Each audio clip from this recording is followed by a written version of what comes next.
Hey everybody, this is Rydo and we're back to another live stream of Yu-Gi-Oh! Master Duel and video game news. Today is Friday, April 12th. Let's see, everything is messed up here. There is definitely something weird about the menu layouts of OBS when you try to run two versions of it at the same time. The menus just like to move around and the settings seem to not really lock in and stay consistent. It's probably time to update to a newer version, I'd guess. OBS is the one software that I try to stay a little bit further behind and not just play the newest, absolute newest version of the software. That way it hopefully would still be usable in case any bugs get introduced. So let's see, Yu-Gi-Oh! Here has new welcome gym packs, a new selection pack called Nightmare Arrives, and a total of 5 types of secret packs, including the new secret pack like Rescue Team Emergency Dispatch. Which seems to me like they're just introducing new secret packs. And nothing else really. Then they've introduced even more accessories, pointless things you can buy. So to the shop, let's see how many of these are even new or even available at the moment. You have something closer to a live 2D character than what you typically tend to see in Yu-Gi-Oh! Yu-Gi-Oh! Has been more natural color palettes with 3D looking CGI models, where this is probably still technically 3D, but from every angle it's trying to look like a 2D image. And yeah, it is definitely just way too late to introduce something like that into Yu-Gi-Oh! Here in contrast, you can see this is fantasy character with colorfulness to it, but certainly muted, darker color palettes and more shadowing and angles, not having a thick black line on the outline like you would see typically in a 2D animated thing. Let's see what else. We have a field part that doesn't look like much. Yeah, I would hate to find how much gems I've actually wasted just to own everything. Here we have a protector, which isn't even really being shown particularly well. Like there really isn't a great zoomed in and aligned image here. So, and there's definitely room for at least a third screenshot that would just be a generic image. And we have what looks like a new wallpaper referencing something that I don't recognize at all as far as one of the Yu-Gi-Oh! Expansions. Let's see. Then Nightmare Pack arrives, or Nightmare Arrivals, I guess is the actual name. Let's see, is this even a candidate to open card packs? It is. You're missing enough rares and super rares and ultra rares for it to make sense. How many gems do we have? Enough. So let's go ahead and just purchase this, and of course inherently this is going to give us secret packs, more for 24 hours. Imagine, none of which I really care about.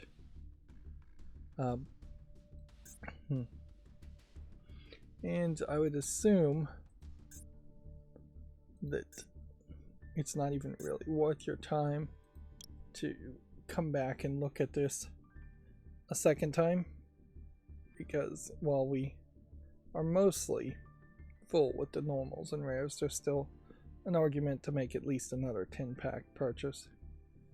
We're obviously chasing every single ultra rares not a great plan.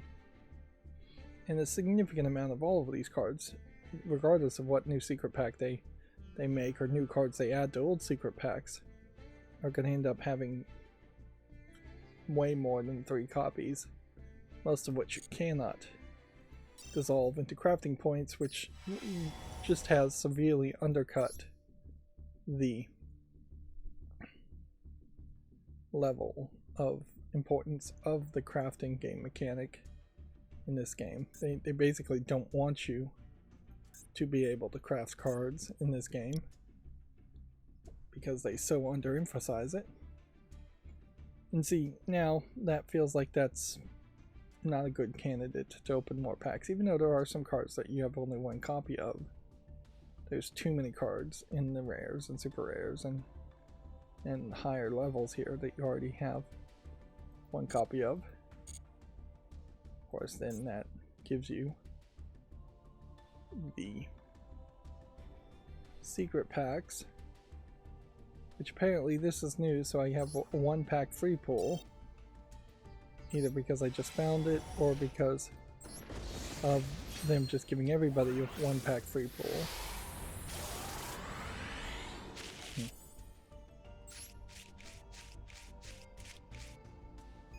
But even in a 1 pack free pool, like, these are just regular cards. They aren't special from the secret pack. And so this is about the maximum amount of cards I would be willing to look at if it was a much more rare occasion than I got cards at all.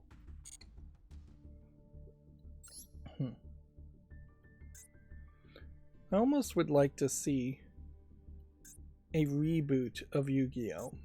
I mean, definitely that's what needs to happen, is that there needs to be a reboot of the Yu-Gi-Oh! Card game with considerably fewer cards, where cards are just way more important.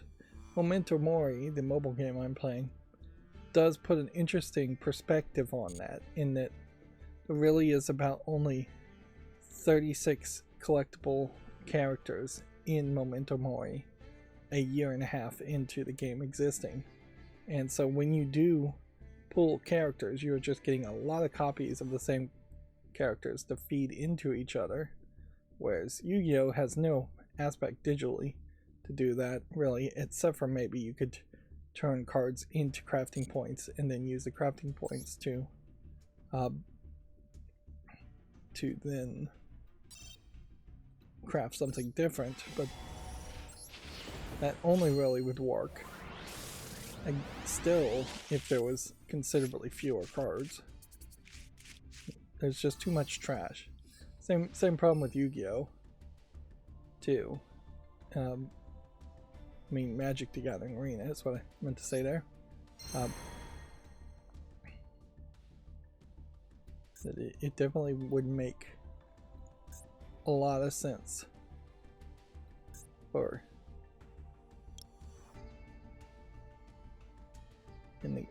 Magic the Gathering Arena to, in the digital form, allow you to craft cards a lot easier and have a lot less trash cards.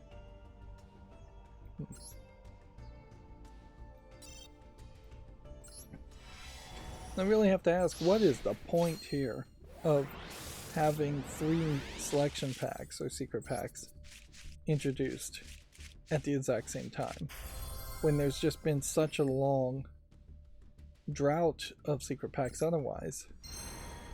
Maybe you should just stagger the release of cards in the digital form versus the real world form, just so you can release things more systematically on a better schedule. Like, I kind of get where digital, physically, maybe you've got to shove out card expansions all at the same day at the same time, but digitally it's just a different experience, particularly when you start to think about how it is a much easier sell to tell people to log into Yu-Gi-Oh! Master Duel than it is to tell people to go down to your local store, your card shop, whatever, and buy packs.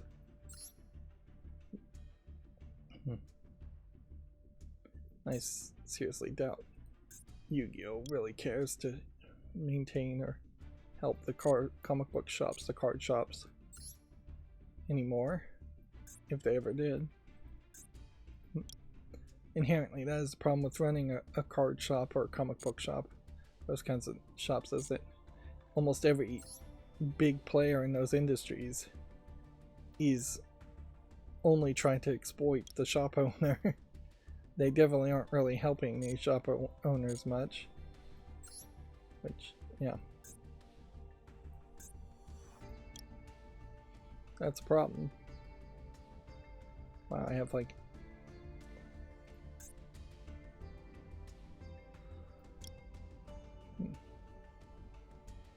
a lot of cards.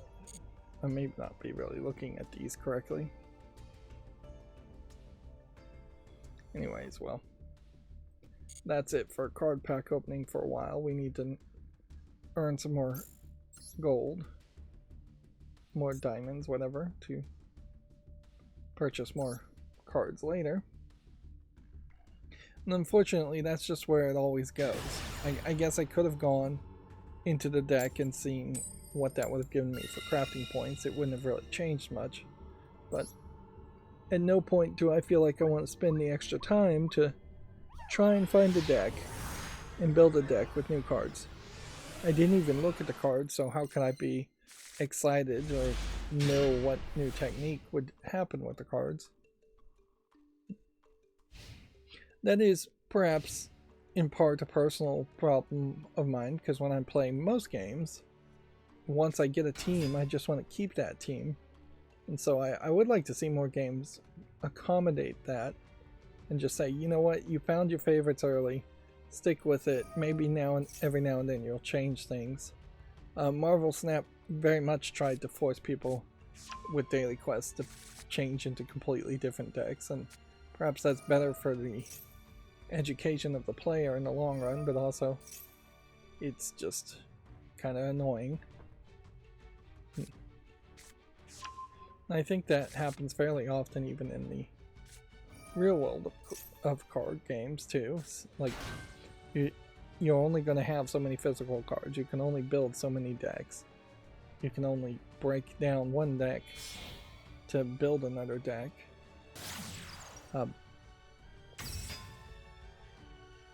The entire concept of cards really highlight how much they are negative compared to just an RPG game, where in an RPG game you could theoretically have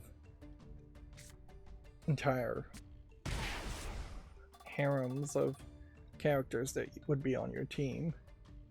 Like Pokemon, for instance, is a great example of that. You can just have an entire group of Pokemon and then easily swap it out, and there's just no real limitations there short of grinding and capturing one more Pokemon.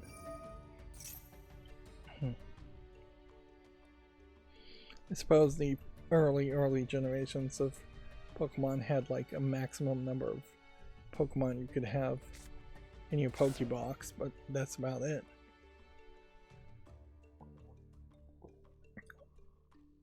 Almost all the Pokemon, with the exception of a couple in the first generation, would have been recapturable, so if you had to release a Pidgey, you could go and capture another Pidgey later.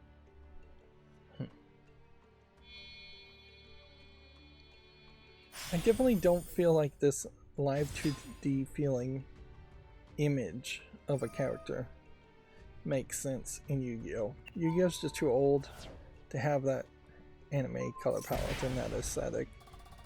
It's just not gonna work. We've just established too much, even though Yu-Gi-Oh! Is incredibly inconsistent in its visuals. Just look at the cards in my hands and the cards on the table. None of them scream that they should be matching this mate character.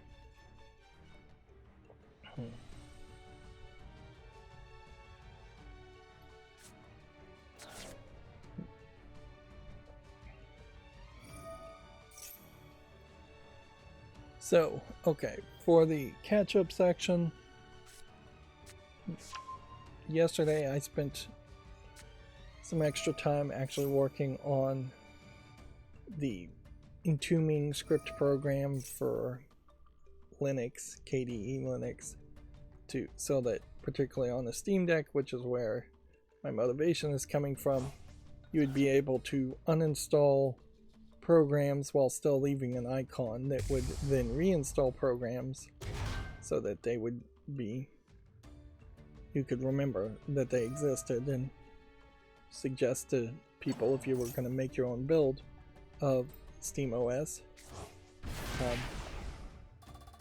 some applications that won't actually take up space. So I spent a lot of time there, and I'm making decent progress. It still needs at least a day's worth of testing, and I need to write install scripts, and there is certainly some aspects that I'm just having to admit I don't know, and there's a level of compatibility there that I'm not even going to bother to try. I'm just trying to finish this project and get it out there so somebody else could look at it and hopefully just take it over.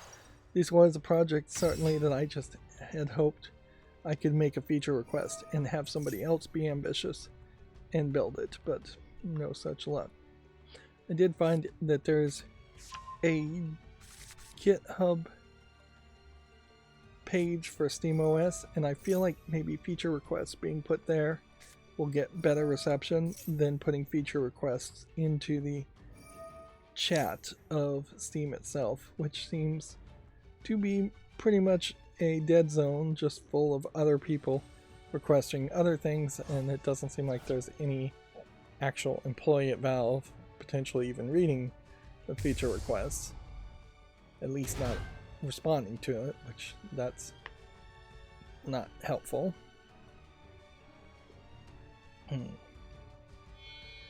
And I don't know if I did much of anything else other than scheduled some videos and uploaded videos, and so I did a little bit of YouTube video scheduling. That's something I've been needing to do and something that will be helpful to do.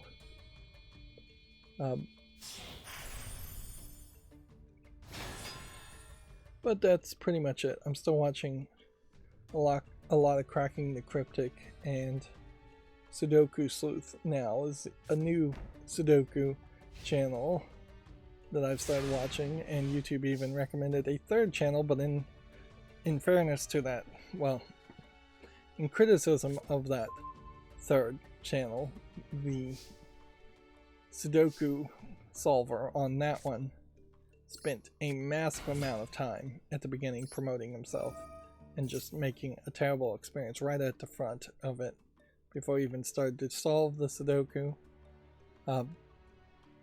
And then definitely implied while he was struggling to solve the Sudoku that he wasn't always capable of solving the Sudokus. So really, in seeing that YouTuber and that one video from that YouTuber, I saw myself quite a bit in that if I was ever crazy enough to try to make a Sudoku YouTube channel or content consistently, I would be incredibly poor at it, and that incredible low quality video that would be made is not a direction I want to move into. This guy has got me.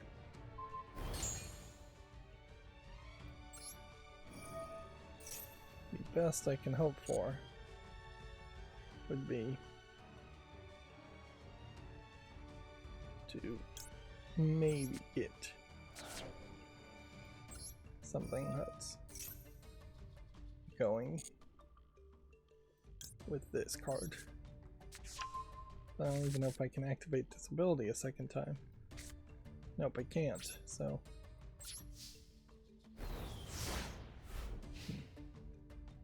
it would just come down to, can he win in this one turn, and almost certainly he will.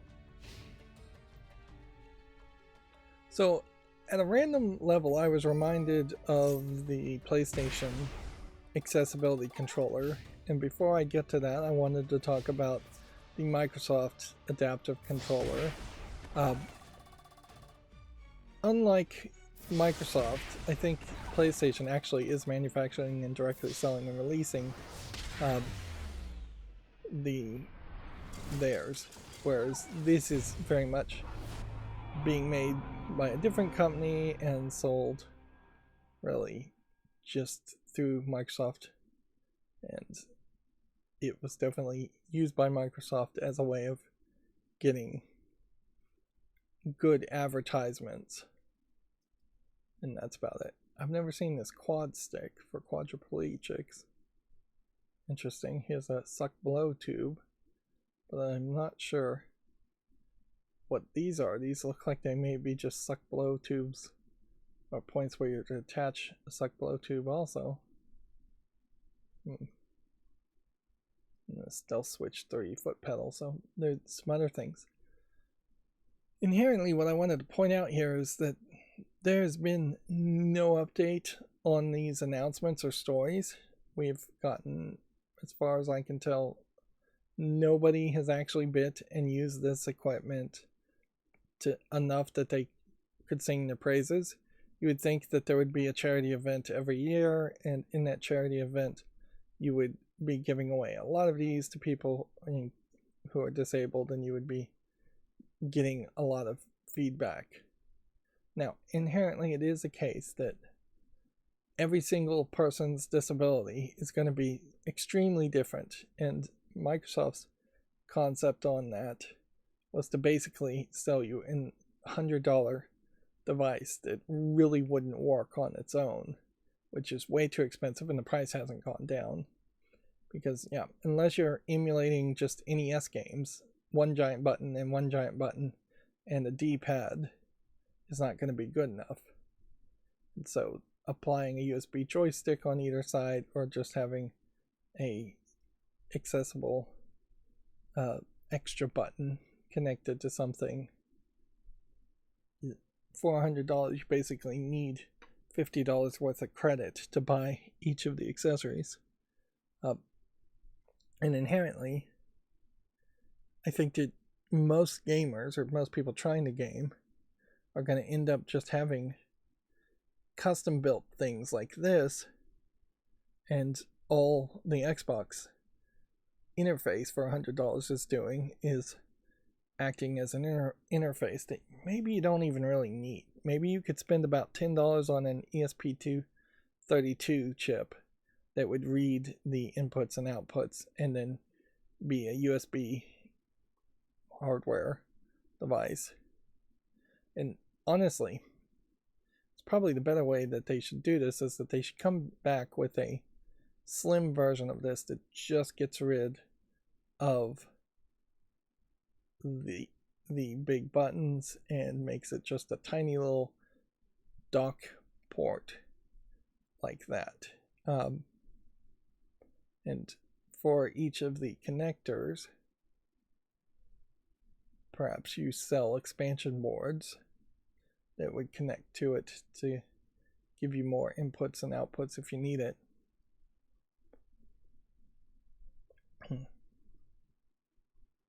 But yeah, there's really been no story. And what's funny is you have this quad stick, which I want to learn more about.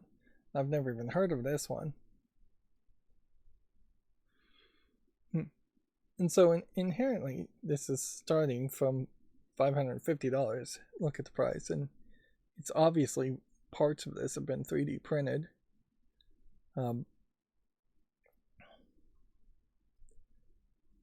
Yeah.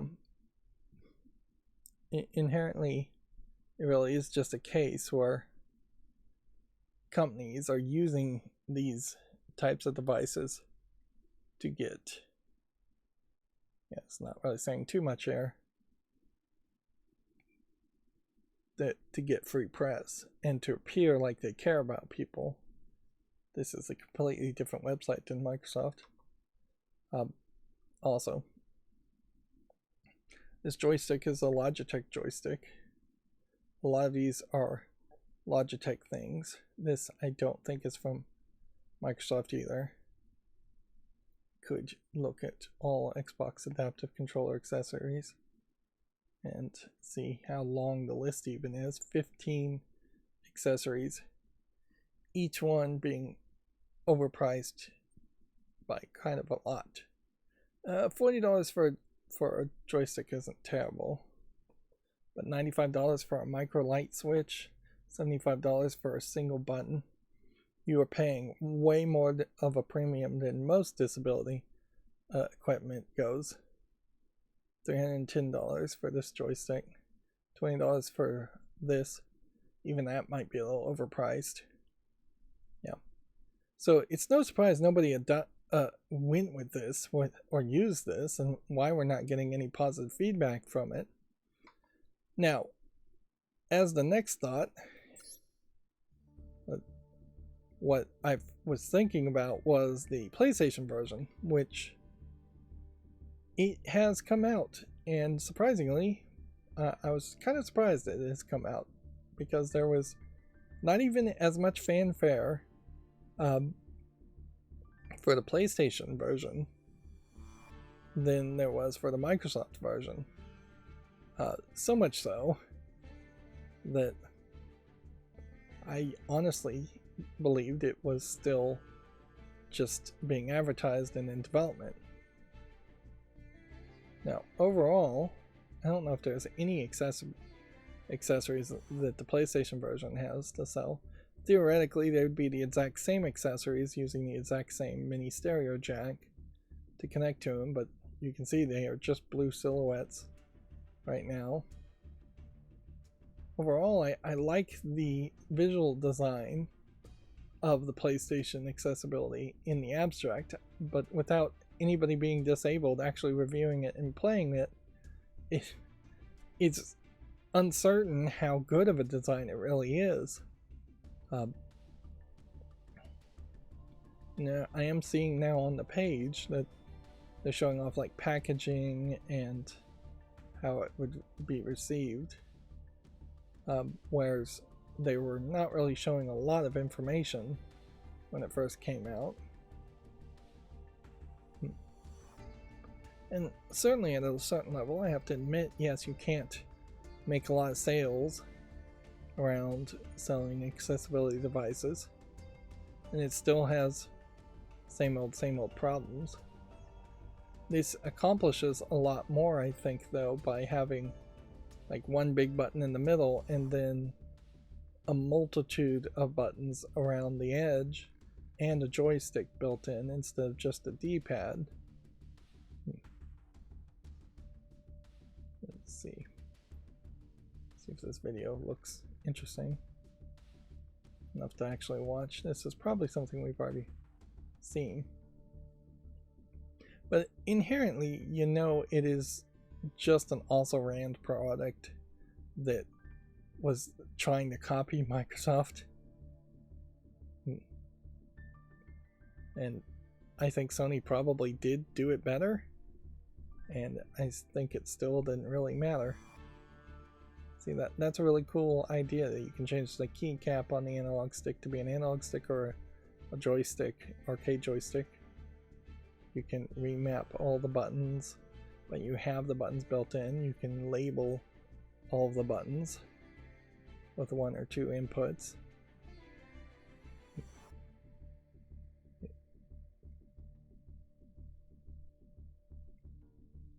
can have multiple profiles. I mean, it's kind of a cool concept of a device, even without the accessibility.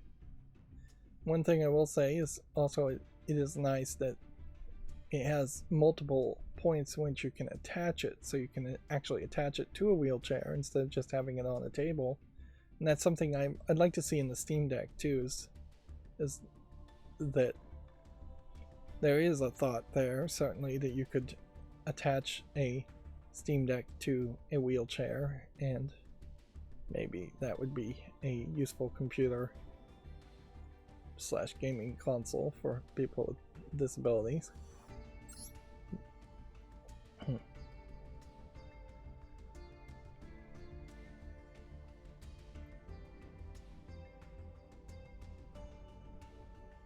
other thing to point out here is that the Access controller, which was released on December 6th, is only $90, which isn't that much for a controller. Now, I do think the extra 1, 2, 3, and 4 may be a little short on extra connections, so you might want to be a little cautious on that. But then also you could buy 2 of these, and then you'd have 8 extra connections. And I think that's probably a decent balance, because if you need to use extra 1, 2, and 3, and 4, you're probably also just admitting that you can't use any of the buttons around the edge or in the center or the analog stick here, which comes with 3 different ways in which you can move it. And so this just wouldn't be a device for you if you needed more than 3 in most cases, I would imagine. So just like a much better design, in my opinion. You have 1024 screw holes here and 1/4 or quarter 20 screw hole attachments there.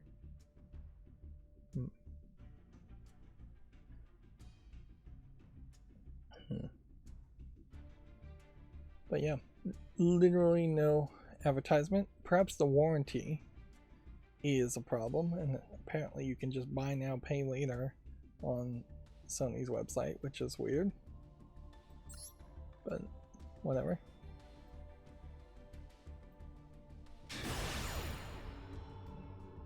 But yeah, inherently there's been no talk about that, and amongst the past quarter, like January 1st through today, April 12th, at any point both Microsoft and Sony could have promoted those hardware devices more and not hurt themselves at all, other than they would be spending money to advertise things, because they've got very little else that they were releasing and that they were excited about. It's been, I think, at least over a year, if not 2, that the Microsoft Accessibility Controller has been out. I have never seen any of the games promote or advertise that they work with the controller or works great with the controller. And certainly Sony hasn't released any games and said it works great with the accessibility controller. You would think that it might just be in the background of announcements or commercials for games like Spider-Man and such, just to remind people it exists. But yeah, they have no interest in it. Now, Steam is in a weird position, because with the Steam Deck now, they are entering the console market to a certain level, so there is almost an argument around Steam thinking about making an accessibility controller, except for I imagine Steam will just say that with their touchpads, the Steam Deck is as accessible as they care to really be, and that it's good enough already, which, depending on each individual's disability, that might very well be true, that the touchpads help enough. And nothing really would stop you from using a Microsoft or a PlayStation accessibility controller on a Steam Deck. Nintendo, on the other hand, has no excuse. Like, obviously, particularly if you're targeting kids, which is what they like to advertise, take note that you never see commercials of a 50, 60-year-old dying of cancer who lost a hand, lost a limb. It's always children's hospitals, and usually it's the same children's hospitals that are advertising and showing disabled children, when in reality, if you ran the statistics, the vast majority of disabled people would be very old, not children. Although perhaps very old disabled people have no interest in playing video games, or but that would only be pretty much baseless speculation on my part. I imagine most disabled people would love to play video games because they are so limited in other entertainment activities and activities in general that they need to find things to keep their minds occupied and their time occupied. At the price of $90 for the PlayStation accessibility controller though, it's still not really cheap enough.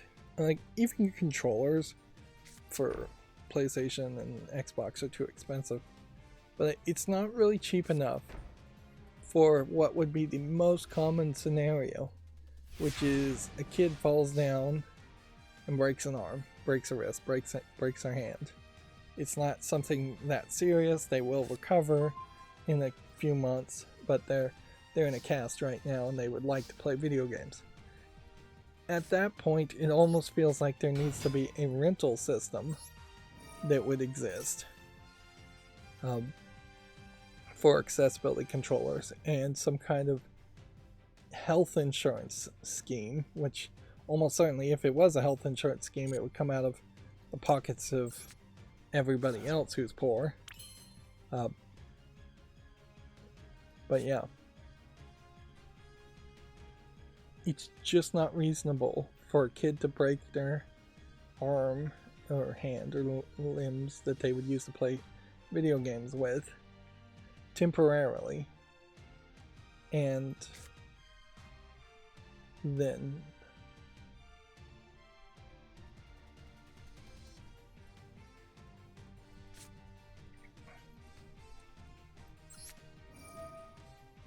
you will go out and buy a $90 controller to accommodate them to play video games for a couple of months.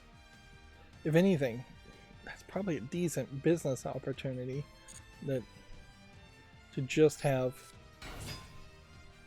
some rental service that you could possibly advertise through hospitals and see if maybe insurance would pay for it. But even if you didn't go through any of that and you just directly rented accessibility controllers, that would be an interesting idea. Although it probably wouldn't work that well as a business opportunity, because if a kid did just break his wrist, his arm, his hand in some way that he can't play video games with a regular controller, you probably also just played a expensive copay.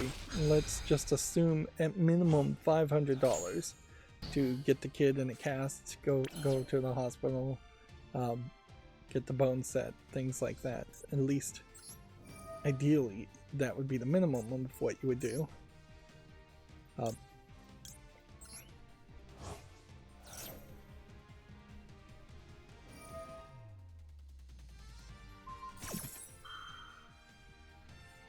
So yeah, you do run into that weird situation, and that's about the only time where health insurance would make sense. And in contrast, my understanding of other kinds of assistive devices like wheelchairs and crutches, you can kind of get for free, because you can go down to a charity shop, junk shop, and find crutches. Maybe those aren't medically safe, but yeah, you can get them free. And even at that, crutches tend to be fairly cheap anyways. But when you start to talk about wheelchairs and walkers and other kinds of medical things, the paperwork and the red tape, to my understanding, usually takes so long that a kid in the cast probably wouldn't even get the controller before they were ready to be out of the cast again. It really would have to be a push by PlayStation and Microsoft.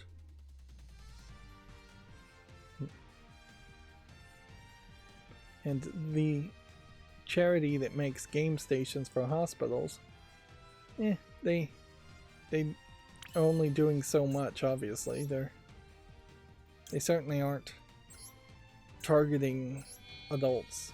It's not like every person goes into a hospital and then they say, hey, would you like a video game console in your room?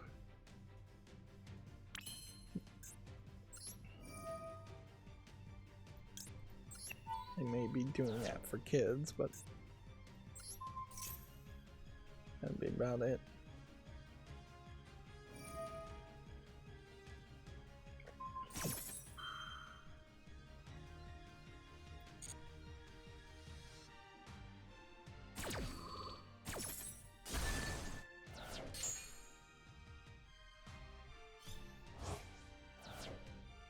Yeah, I don't know if I could have really won here on this one.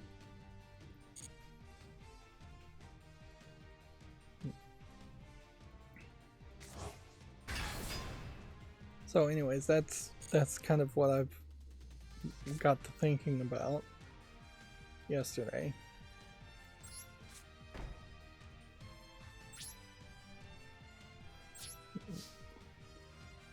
As far as other video game news, Avalanche Studios developers have formed a bargaining agreement with Swedish unions. The Avalanche Studios CEO Stefana, I can't even pronounce that, said that bargaining agreements help the studio become one of the best workplaces in the game industry.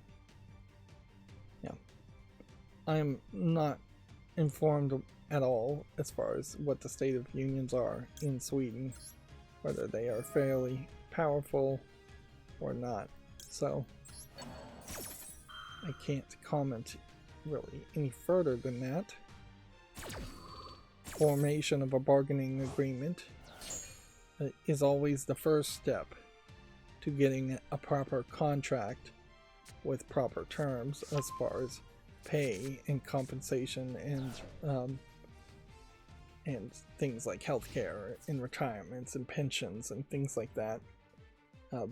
All of that has to start with the first contract, and there definitely can be a lot more work that needs to be done between a bargaining agreement and that. A bargaining agreement is effectively just saying that the corporation is willing to stop fighting the concept of the union existing and will negotiate with the union on a contract.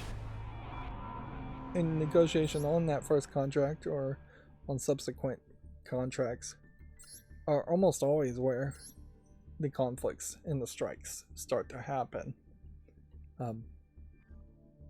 Whether the union is demanding too much, which is what corporations often try to imply, or whether the corporations are just not even showing up and negotiating at all, which happens way more often than you would think. GameDeveloper.com also has this story after EA came back and denied it. There's a report that Dead Space has been shelved again as Motive prioritizes Iron Man and Battlefield.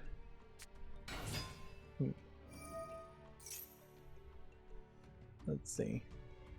Earlier this week, Jeff Grubb from Giant Bomb claimed plans for a remake of Dead Space 2 were scrapped so Motive could help with DICE's Battlefield series. eBay swiftly debunked those rumors, telling IGN the story had no validity to the story.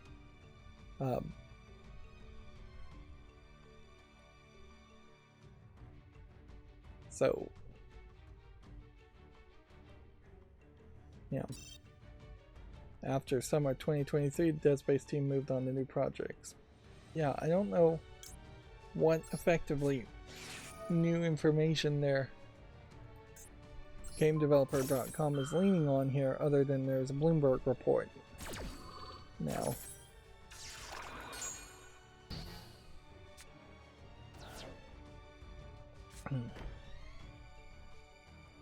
Yeah.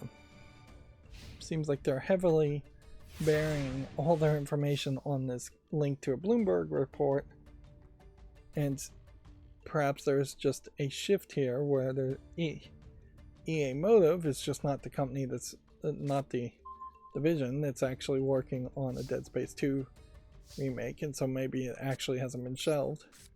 Or maybe this is just EA lying. That's pretty much what I said the first time this got reported, is that EA, I wouldn't put it past EA to just straight up lie and say the story is wrong, even when there's evidence or things. This is a great example, though, of GameDeveloper.com not putting enough information in an article to make it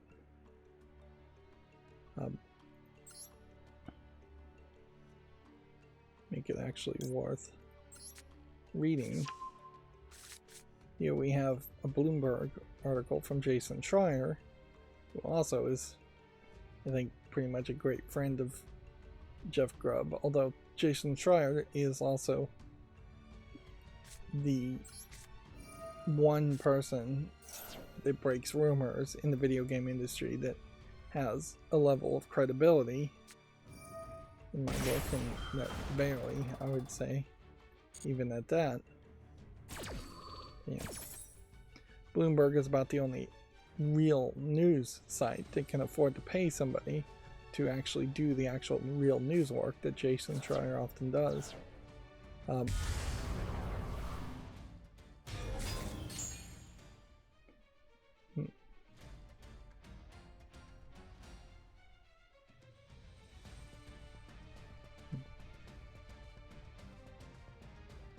So I'm trying to scroll down this article here, and clearly if I'm ever going to read a Bloomberg article, I need to block a lot of content here so it's a better read.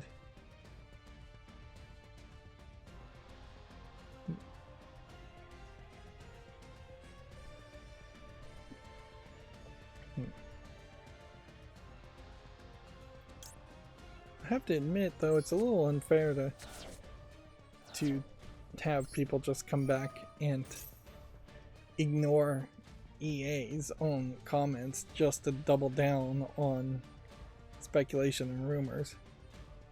Where mainstream video game journalism is effectively becoming almost like a mob, where it's like, no, the reality is what we say, regardless of what you say.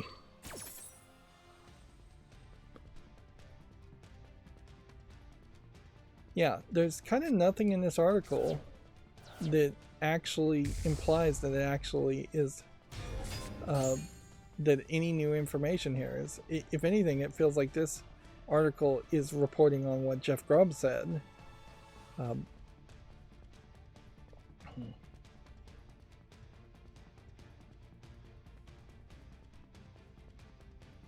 Because the real comment here is from EA. We don't normally comment on rumors, but there's no validity to the story. And then there's just nothing else here.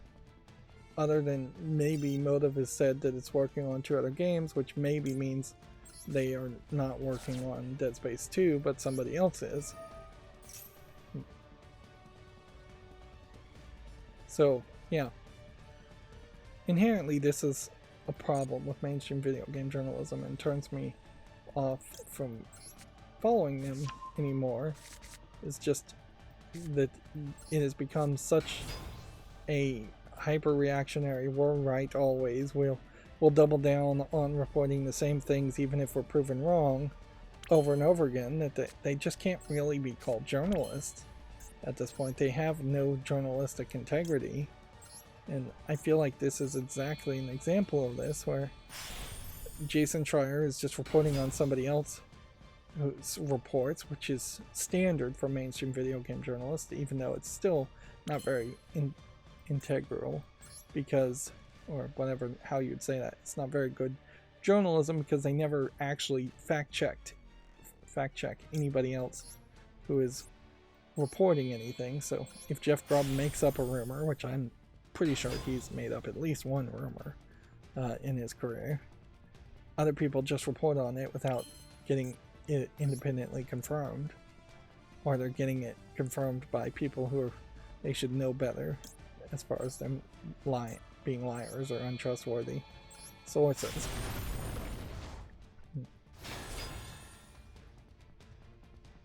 But yeah, once you have EA come out and say this is wrong, you lose any protection there to just report on what somebody else is reporting when you have conflicting sources telling you conflicting things. And you need to quote your sources at some point, even if you quote them as anonymous sources, if you're going to counteract EA's denial.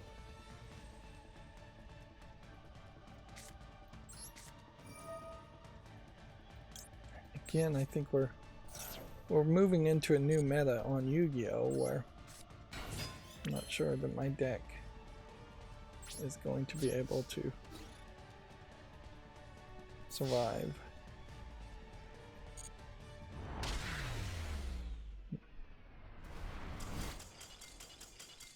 It did. It did survive at one.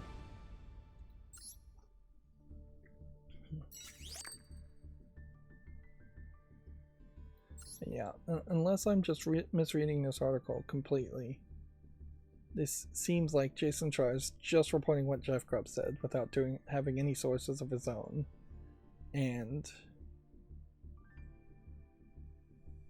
unless this first part here is to say EA put the Dead series on ice for a second time despite receiving a critically acclaimed remake last year that appeared. Which, if this paragraph is supposed to say EA today has announced that they put the series on ice, it's written so poorly because I feel like this is just a baseless speculation paragraph. Really would like them to like include the press releases on some of this. Yeah. Because I really just don't believe that this is accurate reporting.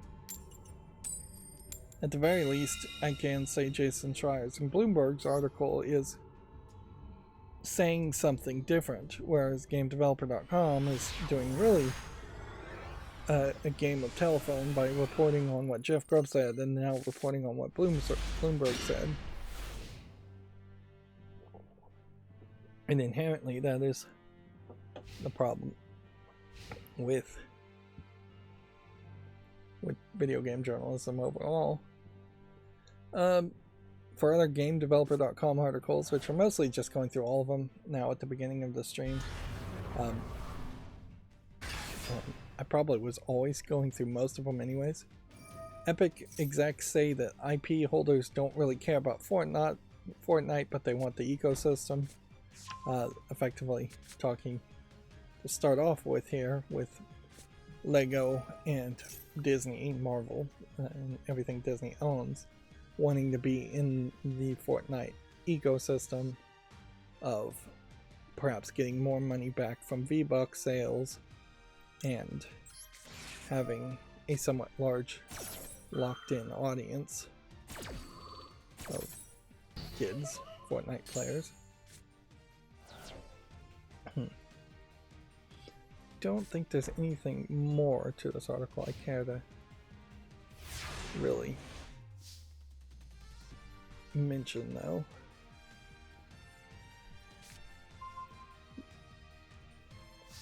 I'm not really pressed for time today, but also just inherently I don't want to go into a 4-hour stream for no reason.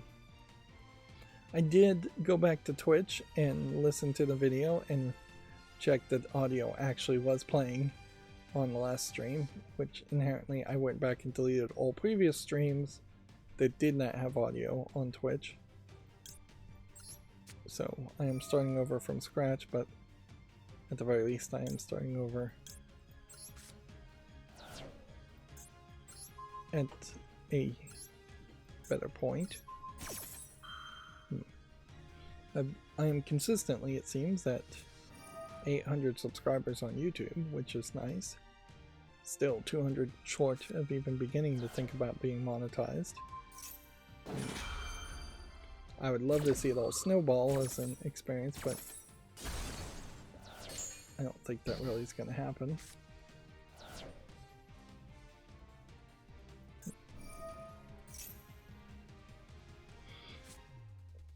YouTube Creators was doing this bracket, and Let's Plays won. Of course, the bracket was based on people on Twitter voting on the polls, so inherently it's just showing you that of the people who follow YouTube Creators, which is almost all exclusively YouTube Creators, Let's Plays are very popular, because obviously I think it's pretty easy to guess that the vast majority of people who are YouTube content creators are Let's Players. In fairness, Let's Playing gives you an easy framework and a lot of content to easily understand and know how you're going to create it, whereas being a vlogger requires you to have something to say, and unboxing requires you to have a bunch of sponsors or money to buy things. So yeah, Let's Plays won. And the only thing I could really hope from this bracket, which it probably won't happen, is that YouTube creators and YouTube themselves would see the outcome of that and see if they could tweak the algorithm a little bit more to recommend Let's Players or help Let's Players make better content and get more viewers, get to the right viewers who really want to sit and watch all of the gameplay. Which I suspect none of that really is going to happen, and that this was a pointless exercise on YouTube creators' behalf to just get more views for themselves on Twitter. GameDeveloper.com says Crash 4, It's About Time, has sold over 5 million copies. That would be in 4 years if this came out in 2020. So I don't know if that number is particularly great.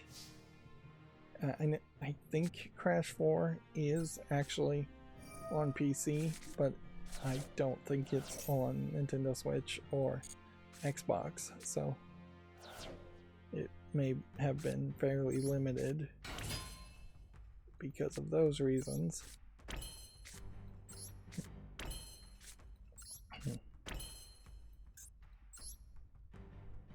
Yeah, it is a nice big round number, but in the amount of time it took, it to me feels like it's too low of a number for that amount of time to celebrate and mention.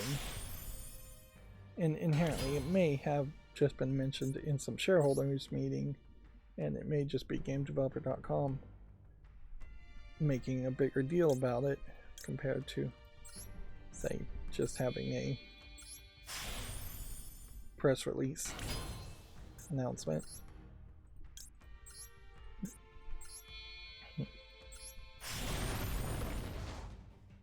I'm always in this weird position where I've never played any of the Crash Bandicoot games, and except for maybe for 10 or 20 minutes once or twice. I've just never really found a game there that I could really want to play. It does just feel like it is the wrong camera angle for most Crash Bandicoot games, and more of a Sonic clone at the wrong camera angle. Although, in fairness, Crash 4 may really not have anything that is close to gameplay like Crash 1 did. Maybe a completely different game. I don't know how big of a deal this really is, but Baldur's Gate 3 has been given Game of the Year at the 2024 BAFTA Awards, which means that they've gotten Game of the Year at what is almost certainly the top 5 video game award events, or they've gotten major awards for each of those events. Maybe not Game of the Year. There really, I don't think, is that much competition otherwise as far as the Baldur's series. So, yeah, I don't think there was a lot of other competition that year anyways. So it'd be hard to think they could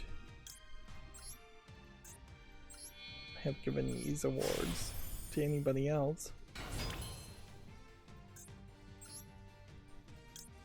Baldur's Gate 3 is an example, I guess, of a game that did get a decent amount of its due. People sung its praises. People, I think, probably even today are still playing it and enjoying it at their own paces.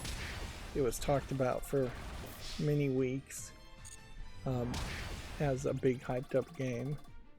The experience around Baldur's Gate and the reception of Baldur's Gate is kind of the reception I would expect to see a lot more AAA games get, and they often just don't seem like they really do get any reception.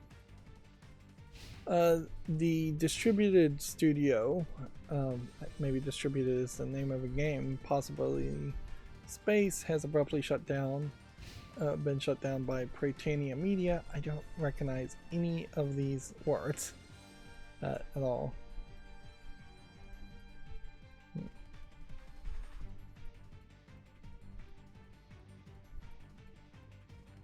Let's see. There's an update here. In an email obtained by Polygon's Nicole Carpenter, Britannia co-founder Jeff Strain attributed the closure of Possibility Space to an incoming report from Kotaku's Ethan Cash. In his statement, Strain claimed he was asked non-public information about a game named Project Vonyet following a meeting with an unnamed publishing partner. He canceled the project and ended the studio. The quote here is, to see internal team members under a confidentiality agreement engage in these leaks was sickening, wrote Strain. So interesting. So the claim here is an employee was asked to leak stuff, which is not, to my understanding, ethically allowed for journalists. Is that you can't ask for stuff and induce the commission of a civil crime, I guess is what you might call it, although civil crime might be wrong word. It might be a civil tort is, I think, the legal term to go with there. But yeah, suffice it to say, journalists are not supposed to induce people to break their confidentiality agreements. And apparently that information has allegedly come out, and they have shut down the entire company because of that. Which I feel like that's probably some great ABS, if I was to guess. I would think almost certainly the truth is something else, and this is at best just an excuse for a shutdown that was coming either way.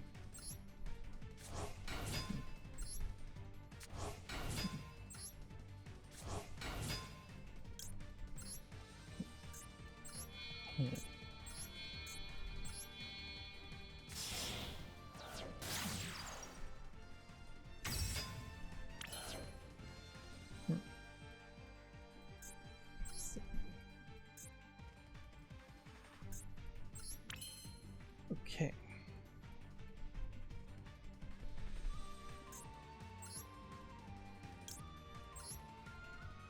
It's a question of just what is the value of doing all of this, but you want to get those lifetime events happening, you want to get the daily quests done. This should be the last game we play for today anyways. End on a big win.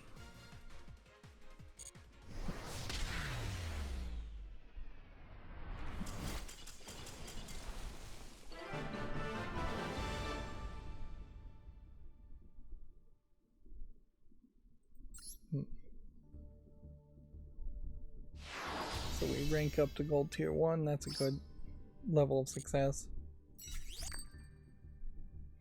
Getting 8 gems, getting 1 legacy pack, getting 1 normal card, all insignificant amounts of rewards for the amount of time one duel takes. Let's see. As far as daily quest goes, I need to duel in solo mode if I'm going to get around to doing that, and that's about it. I could go over here, just see how many crafting points we can get for dismantling all extra cards. Kind of a significant amount of normal crafting points and rare crafting points. Only 30 super rare crafting points and no ultra rare crafting points.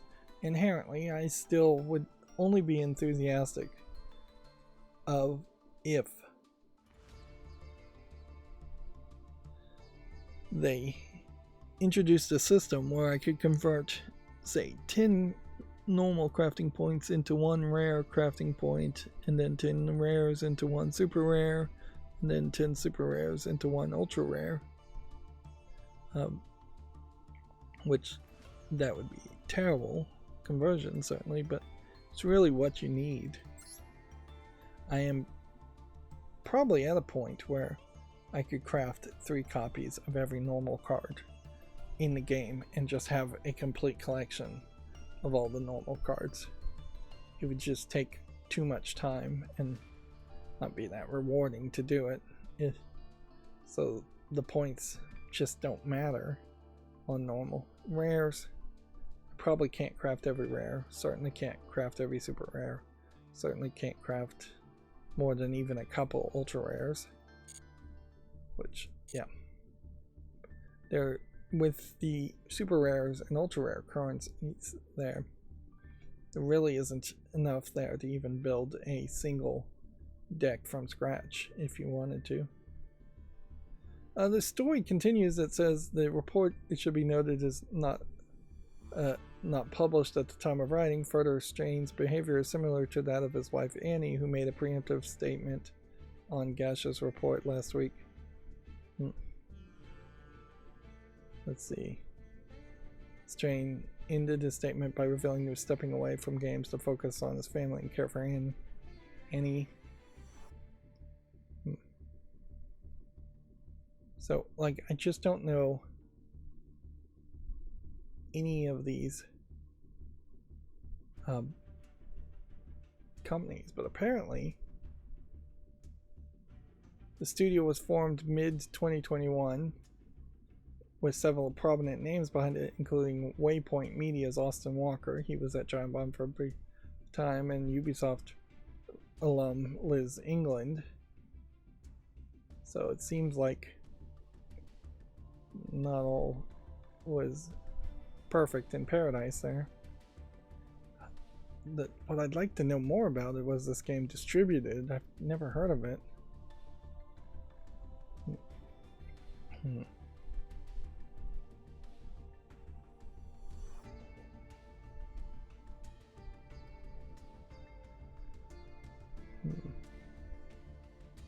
Yeah, this is a story that's effectively just more of a mystery than anything else. And this is where more information is definitely needed. The story that was going to be published needs to be published in retrospect, and there needs to just be a better foundation of understanding what this is all about. Possibility Space was a subsidiary of Prytania Media, which itself was headed up by Jeff and Ann Strain. In March, the pair fully closed down Crop Circle Games, which was furloughed before its closure. So it seems like they were struggling anyways. Moving on, GameDeveloper.com has an article, How to Build Branching Narrative Without Breaking the Bank. If you're into game development, this might be an interesting read, so I'm just going to point it out and then quickly move forward. I'm not going to inherently endorse anything they say that was accurate. YouTube Gaming is pathetically trying to get people to comment about Rock Band for really no reason.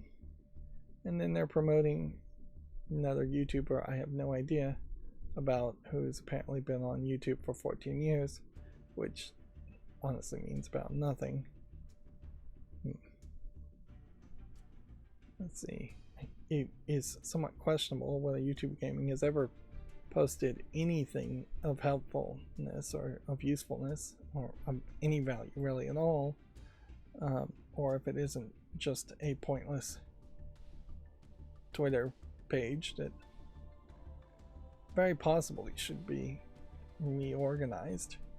You could see, just like how YouTube creators, YouTube Gaming, YouTube, all of those Twitter accounts could be very silent and never post any original content themselves, and just be there so people could comment to them or direct message them. And then every time there would be a YouTube in general announcement, you could see all of those accounts posting the exact same thing. But I can't help but suspect that there's 3 different people running at least 3 different YouTube Twitter feeds, and that is their one job, and the only thing that keeps them from getting fired is because they're running Twitter accounts and desperately trying to make content, and doing, in the case of YouTube Gaming in particular, a terrible job. Let's see, GameDeveloper.com says the CD Projekt boss says studios need to change how it makes games. He explains how the Cyberpunk developer is learning from the past while looking to the future. I definitely agree with that video game developers need to take a step back and be less profit driven, take a little bit longer time to make games, to make sure the games are polished. They need to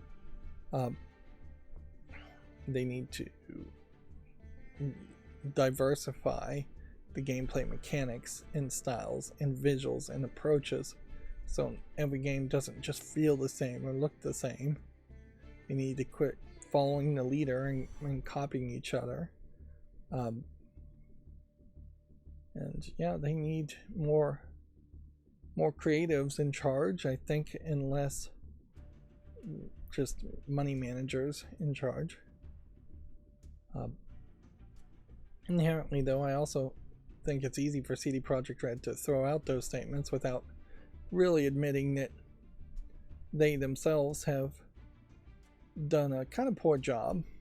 Witcher as a series, Witcher 1 and 2 are not really spoken of. Witcher 3 is very well appreciated. Cyberpunk 2077 had all the problems that a AAA game development tends to have, being over budget and launching very buggy, and only at the very end of its lifestyle, of its life cycle, was Cyberpunk 2077 at a point where I might recommend it. Meanwhile, both of those games are huge AAA budget games. Both of those games are copying a lot of other gameplay mechanics. They aren't quite really doing anything new or unique or different.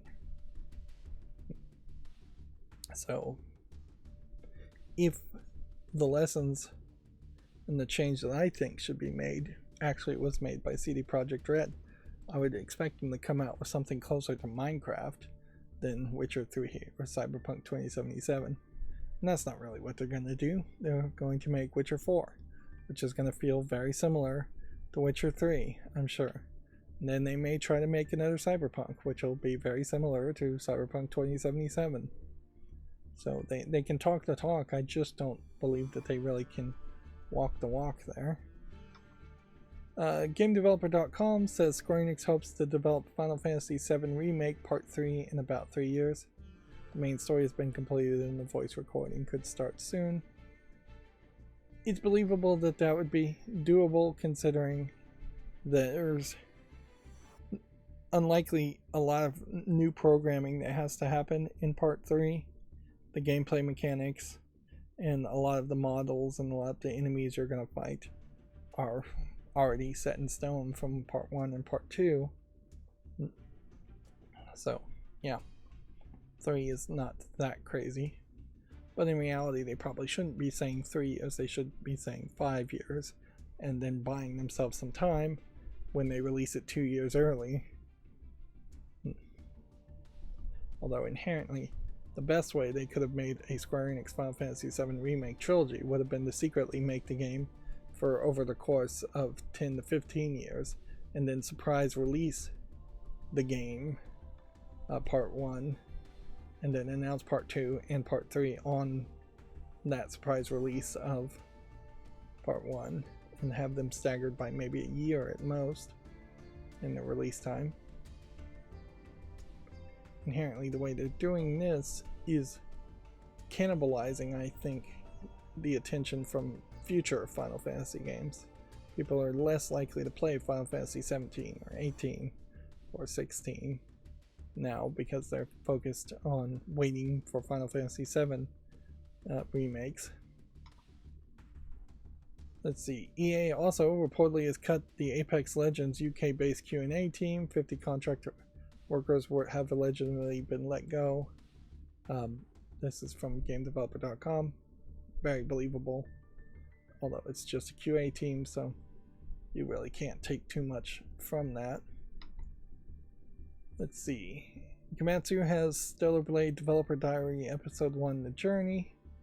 Stellar Blade hype feels like it might be dying down a little bit, but I don't feel like we are at a point yet where the game is actually out and being played. So I think the reviews, we are very much in just a holding position until we start to get actual reviews. Apparently Gio Corsi, someone I don't recognize, has joined Nintendo of America's AAA third-party games portfolio management team. You have two old people in Mario and Luigi hats. He is the former head of commercial at Iron Galaxy Studios, chief product officer at IllFonic, and head of global second-party games at Sony Interactive Entertainment. So effectively, he is a Sony employee, is about the best way to describe him.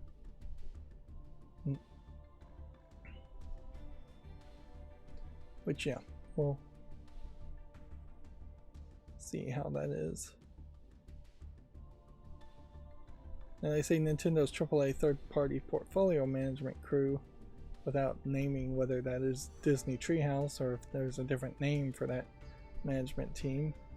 Maybe it doesn't have it. In this case in particular, I think this is a fairly poor picture.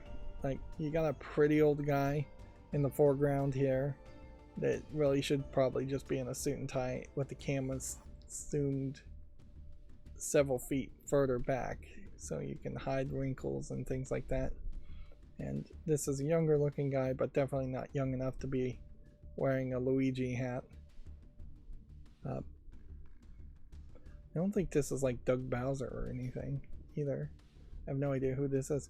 Honestly, I don't even know which one of these is Gio Corsi. Yeah. So, of course in a lot of ways, this is just unactionable information. Anyways, taking this information, you can't really take it to mean much at all. It seems like a middle manager in a lot of other companies now works for Nintendo and is a middle manager.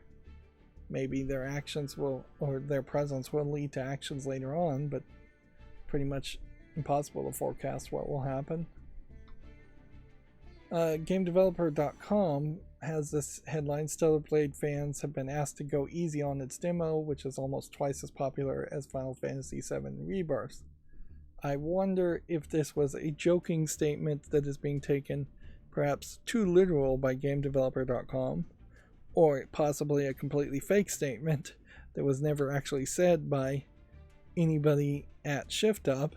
Maybe Final Fantasy VII Square Enix people are asking them to go easy on the demo. I would generally agree with the sentiment that you shouldn't go too hard on a demo to burn yourself out potentially on the main game.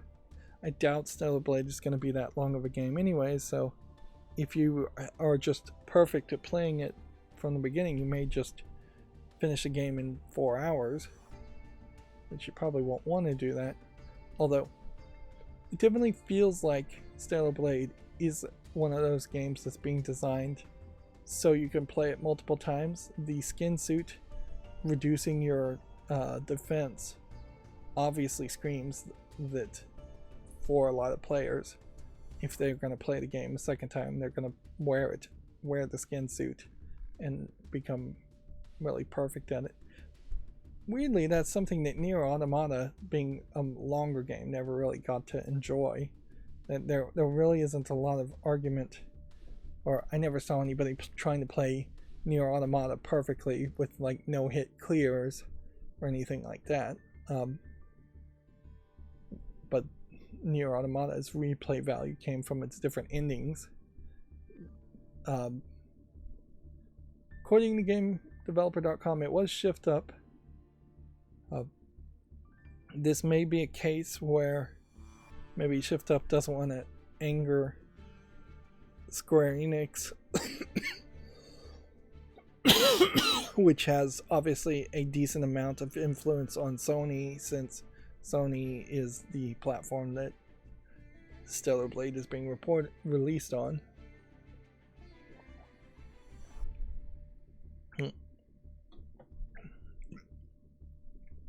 I got recommended a YouTube video where there was a person talking about Sony moving from OLED technology to LCD technology for its next line of TVs.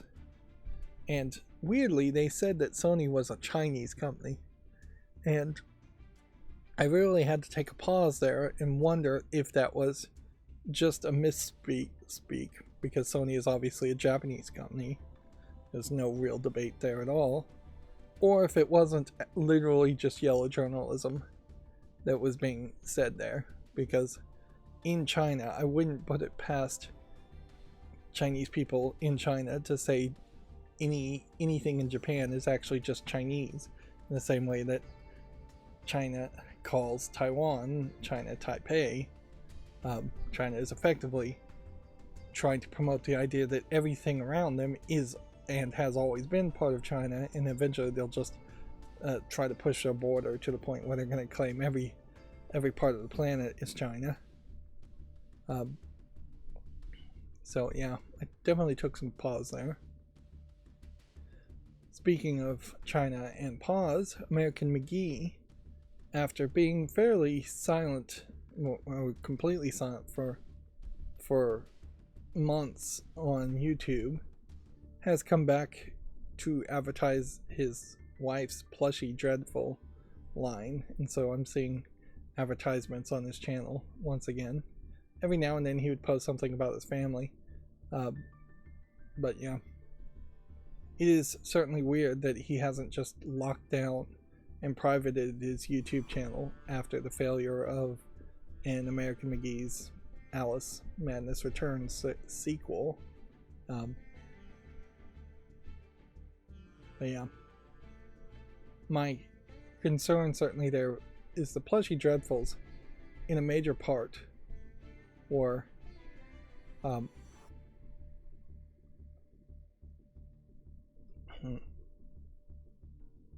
would be that he is eventually just going to hope that people forget about the failure of trying to get funded to make a new American McGee's Alice game, and then he'll just start the whole process all over again and make a pitch for a new game which will never get funded, just in the long run to continue getting people's interest to sell his Plushie Dreadfuls, which is about the only thing that his wife's company and him seem to be able to actually manufacture and sell.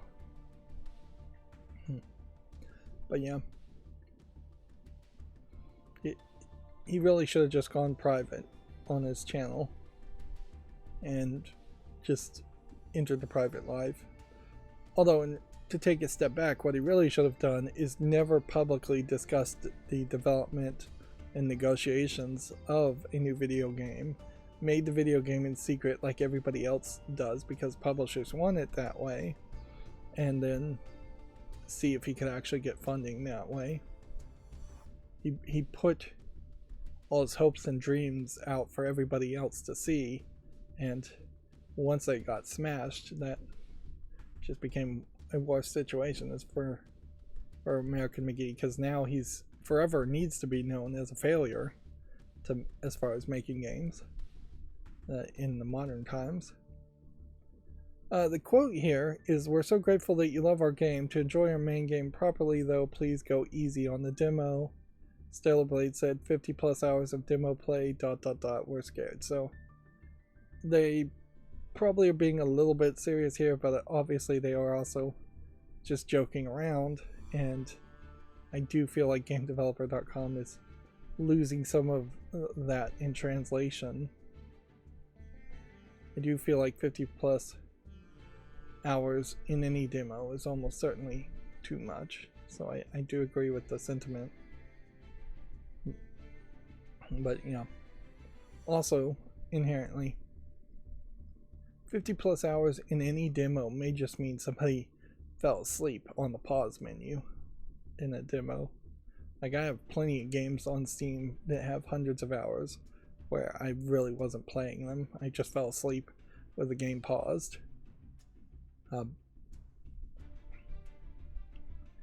And once again, this is kind of a story that is maybe a hype story at best. I don't know if it's really news though, and it does feel like this might be the kind of story that is specifically getting press, whereas if say it was the exact opposite situation and a more mainstream game like Final Fantasy VII, which doesn't have as lewd of imagery, said we were asking players to go easy on the demo, I'm not sure if that story would have gotten published by Video Games Chronicle.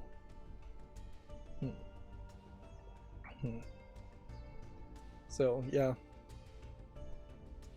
by all means, if you want to play the demo, do whatever you want, but my personal suggestion is, yeah, don't play it too much.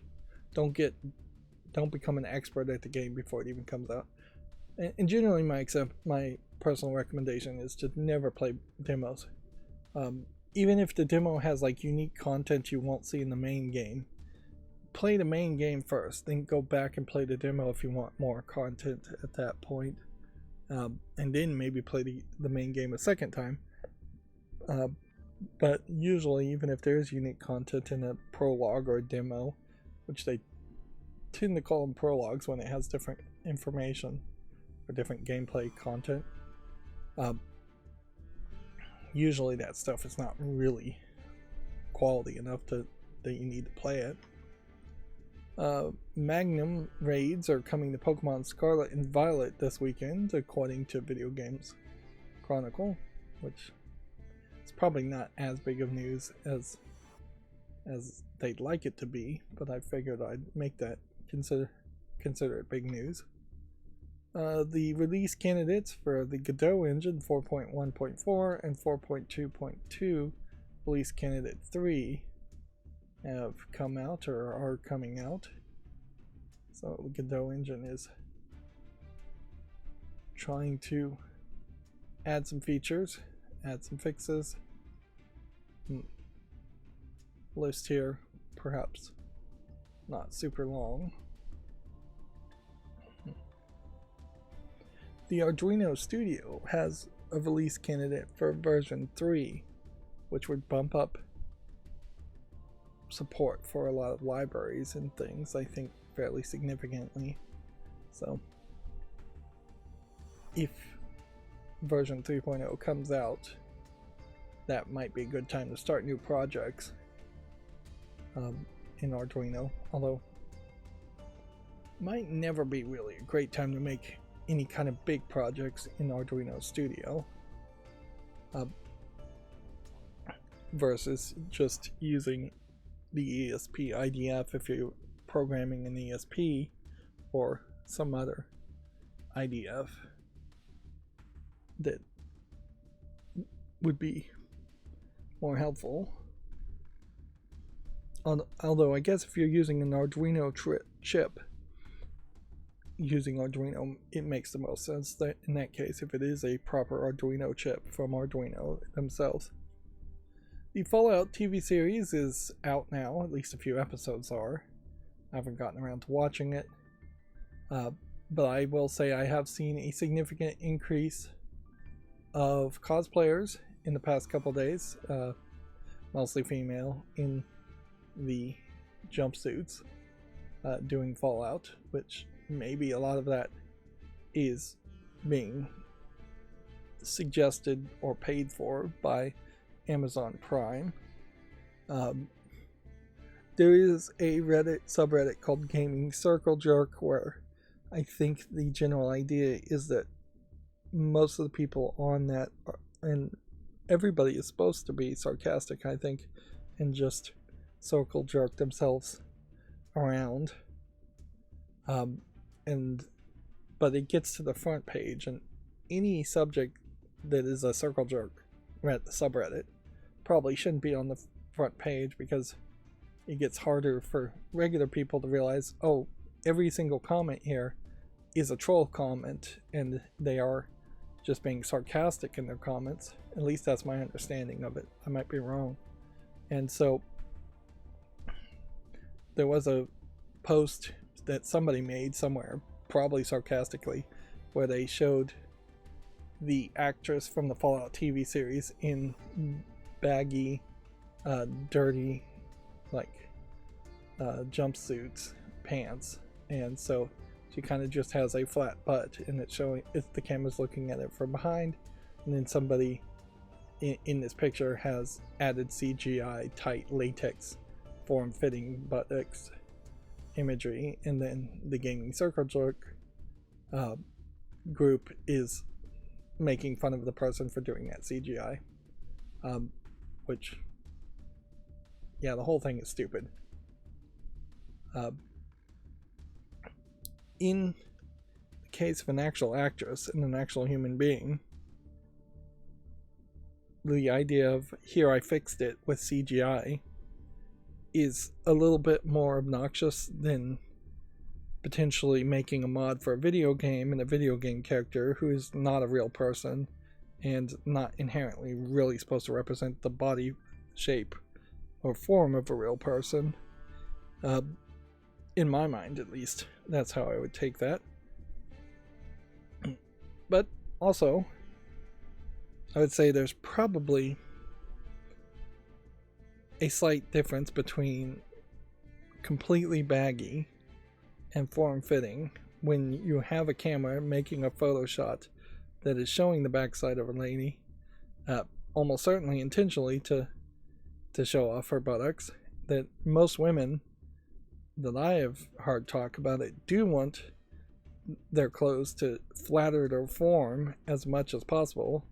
And yeah, in most women that I've seen that dress tend not to dress baggy in the West, that they are wearing sweatpants and Lululemon things and showing off their curves.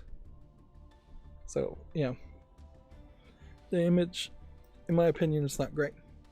Now, I did want to complain specifically about this cosplay. Now, I feel like this is kind of a problem specifically for Fallout. Fallout has a unique time setting and in which society ended when the nukes fell, and it's been stuck in that time frame since then. So should have that 1940s feel and look. And while this cosplayer is obviously very attractive, her look with the hair and the makeup and the face is not accurate and for what it should be in Fallout. This is a cosplayer in a Fallout jumpsuit, whereas this is much closer to what the Fallout pinup girl style should be if you were going to cosplay. It is going to be very much that 1940s white, blonde haired, blue eyes, Aryan, big red lipstick aesthetic. The makeup here is subtle and paler. That would be the aesthetic for pinup images in the Fallout universe in my mind. And take note that you have dirty boots and dirty clothes here, which make this cosplay look much more accurate in the long run. To the point where this almost looks like it's CG and animated, which is probably a great outcome for what they're doing here. Like, literally, this hand looks real. These legs look real. But once you get to this line, the colored background feels like it's could be fake. Maybe there's just a lot of photoshopping going on there. But yeah, kind of just rambling there. Inherently, the Fallout series is expected to have dirty and ugly people in it, in a post-apocalypse world. And I think the bigger criticism will probably be that the actors and actresses are still going to be too beautiful looking for this situation in the environment. Refused Classification is a Twitter feed that covers mostly Australian, I think almost exclusively Australian censorship that is legally being done by Australia. And apparently Australia is trying to modernize their national classification scheme, their censorship group, with public submissions closing on the 16th of May. 3 key issues are identified for consideration as part of a second stage of classification reforms. Let's see. They want to clarify the scope and purpose of the scheme, including the types of content that should be classified, ensure that classification guidelines continue to be aligned with and responsive to the evolving community standards and expectations, and establishing fit-for-purpose governance and regulatory agreements for the scheme under a single national regulatory responsible for media classification. Now, obviously, this is a government censorship board, which they're never going to vote to shut themselves down, so each of these issues will almost certainly be addressed in a way to expand their control and their power, even if they choose not to actually use their power. And certainly you can comment all you want, and that might be slightly helpful, but truly the Australian people would have to demand the shutdown of the classification scheme in total, which is really what should happen there. Or at the very least, they need to remove the authority of the classification to refuse classification and effectively make things illegal in the country.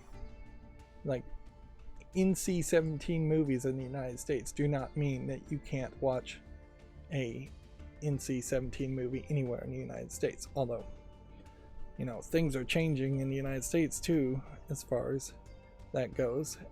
I've seen several porn sites blocking Texas because of a law Texas put into place requiring that the porn sites collect people's identification, and the porn sites don't want to do that and then get hacked and leak all that ID info.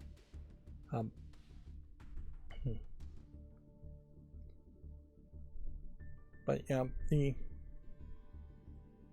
in Australia, refusing classification literally is that it has been censored. And effectively in the United States, an NC-17 film is going to be a failure. It's not going to air in any mainstream movie theaters ever, but you certainly could still go to an adult store in the United States and buy an NC-17 movie, where you can't do that in Australia.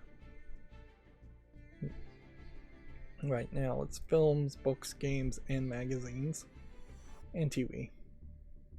They don't have TV here for some reason.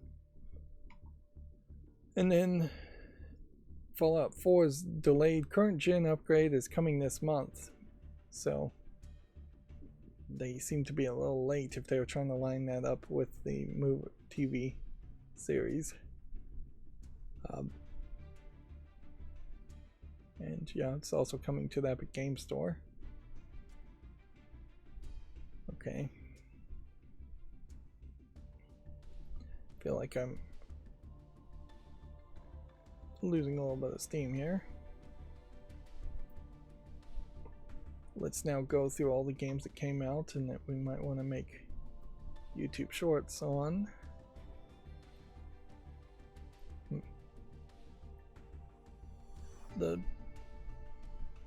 It's not really a problem, but the situation is that I have made enough macros now that... Do I want to give this a chance? I guess I will. That I can get most things done and have extra time. The one thing that I'm still fairly limited on would be the fact that YouTube only allows me to upload 100 items a day, which doesn't make any sense because 100 YouTube shorts is not that many. Particularly since that's only 100 minutes of content.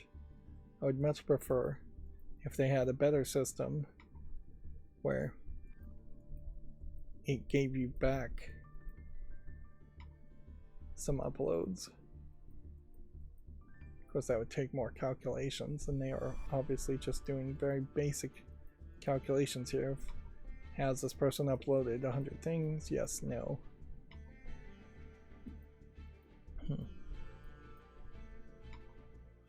YouTube Shorts seems to have mostly settled down into being what it is and what it is going to be. I don't think there's any real room to believe that they're going to embrace it more, or they're going to reduce the requirements for monetization, or they're going to pay people more.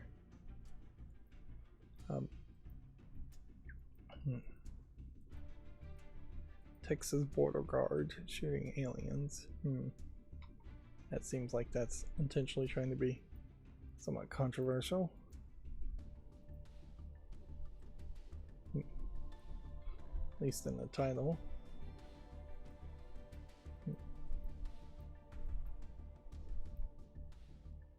Do I want to give this a chance?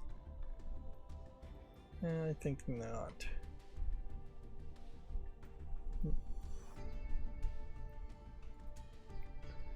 I did find that the application I want to use to make a Sudoku puzzle of my own and potentially submit it to like Cracking the Cryptic is probably called Spin Sudoku Pad, which is like $3 on Steam. If I bought that though, I would definitely spend a lot of time on it and waste, I think, a lot of time on it. This Gigantic Rampage edition is, I'm pretty sure, just an MMO. It says single player, or it's a MOBA.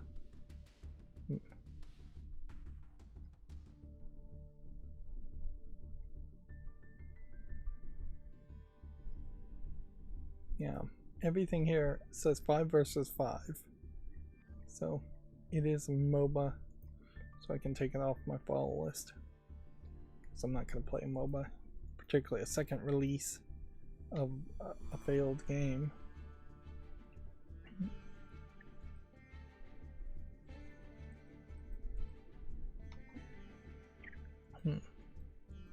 Botany Manor is doing very positively, so I think I'll go ahead and put that on the wish list.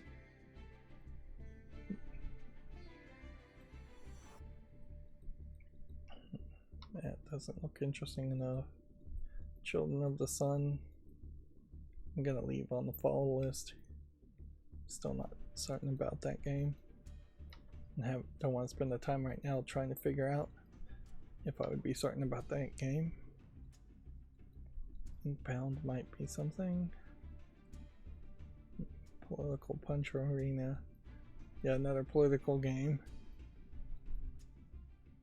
Of course, the problem with any of these political meme games is that you really are just going to have the two major candidates in the United States and then a bunch of old people who aren't really that relevant anymore. Like Hillary Clinton. I really couldn't even tell you who that's supposed to be. Yeah, this is more controversy than it would be worth to own or play. Yeah. Definitely would waste a lot of time though if I was trying to make a Sudoku puzzle, and it would literally be for very little reward. Like, increasingly, I'm in this weird situation where I'm effectively forced into a vacation from making YouTube content, which is not going to really help my YouTube channel any, although maybe it will, frankly. Making less content might stop people from being overwhelmed by my content. But inherently, me making less content is not me making better content.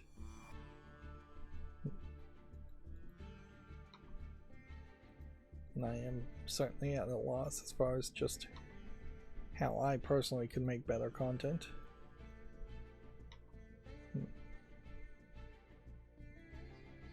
Unless I just end up doing a lot of stuff that I don't want to do, which is, yeah, not going to keep me making content if I'm just miserably spending hours and hours editing videos and struggling over making thumbnails, which I would never really be good at making thumbnails.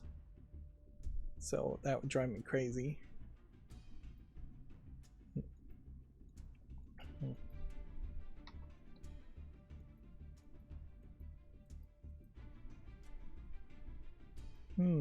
Piloting a hot air balloon. That's an interesting thought for a game.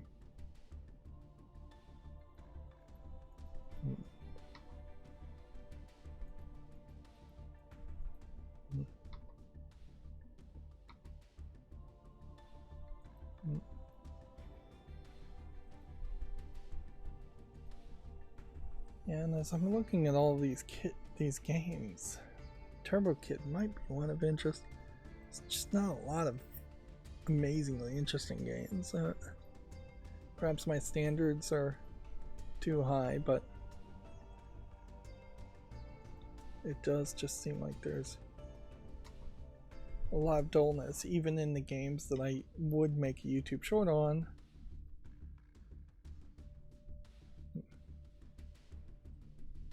And there's just a lot of room for disappointment even on the games that I think do potentially deserve something. Anomaly Loop is just Exit 8, but it has a different twist on it, so I'm gonna give it a chance. Whereas we saw a lot of other clones of Exit 8, or Station 8, I think was actually the name of it, that took the exact same concept and were really just trying to confuse people into purchasing the wrong game.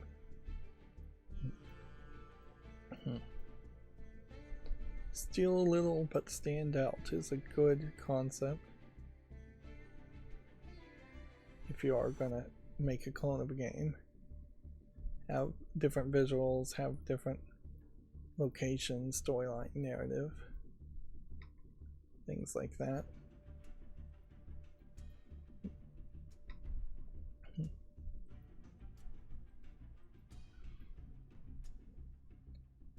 There is inherently a problem with any project I engage with is that I'm spending a lot of time and energy often on things that will never in any form reward.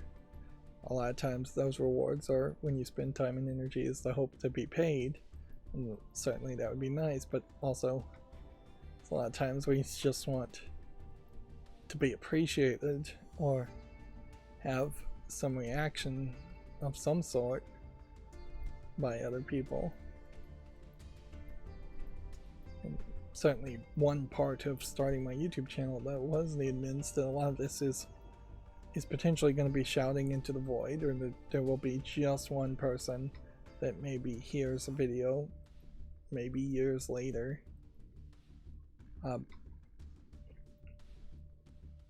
It's not inherently a thing where I wanted to ever become super popular, but I would like my YouTube channel to make enough income that it would be helpful in my old age to have some consistent income, or it would be helpful to have comments and feedback every now and then. And that's not just me, that's most people are seeking some form of validation to their activities and somebody to appreciate it. And certainly it's always been my experience in life, on almost anything I've done, it's felt like it's gone over the heads of a lot of people. A lot of times when I'm doing like programming things in particular, it's just like I cannot possibly explain a computer program to people who don't know or care anything about programming. As an example. So I'm fairly used to being underappreciated or unappreciated in that way. So YouTube was kind of an ideal choice for that reason. Anyways, let's check the charts here from SteamDB. I do feel like following SteamDB makes a lot of sense. Unfortunately, my chart doesn't represent the information as far as the 24-hour peak as well as SteamDB does. We have Helldivers 2 in the 6th position, and the Rocket Blade Point in the 5th, and Apex Legends in the 4th, which makes me feel like something has fallen down. Maybe Wallpaper Engine, which has an unfair advantage, I think, as an application. Baldur's Gate 3 is in 16. Let's see how far we have to scroll down until we see something that seems even slightly new, though. Maybe this T-mod loader, which again may not actually be a game. We've got some really low numbers for like Lethal Company and Sims 4 and Battlefield 5. Yeah, it definitely just doesn't feel like there's anything new right now. And the numbers feel fairly high. It may very well be a case where the numbers go higher in the top 10 position, the fewer the new games come out, because people return to the staples that they know and love instead of trying something new.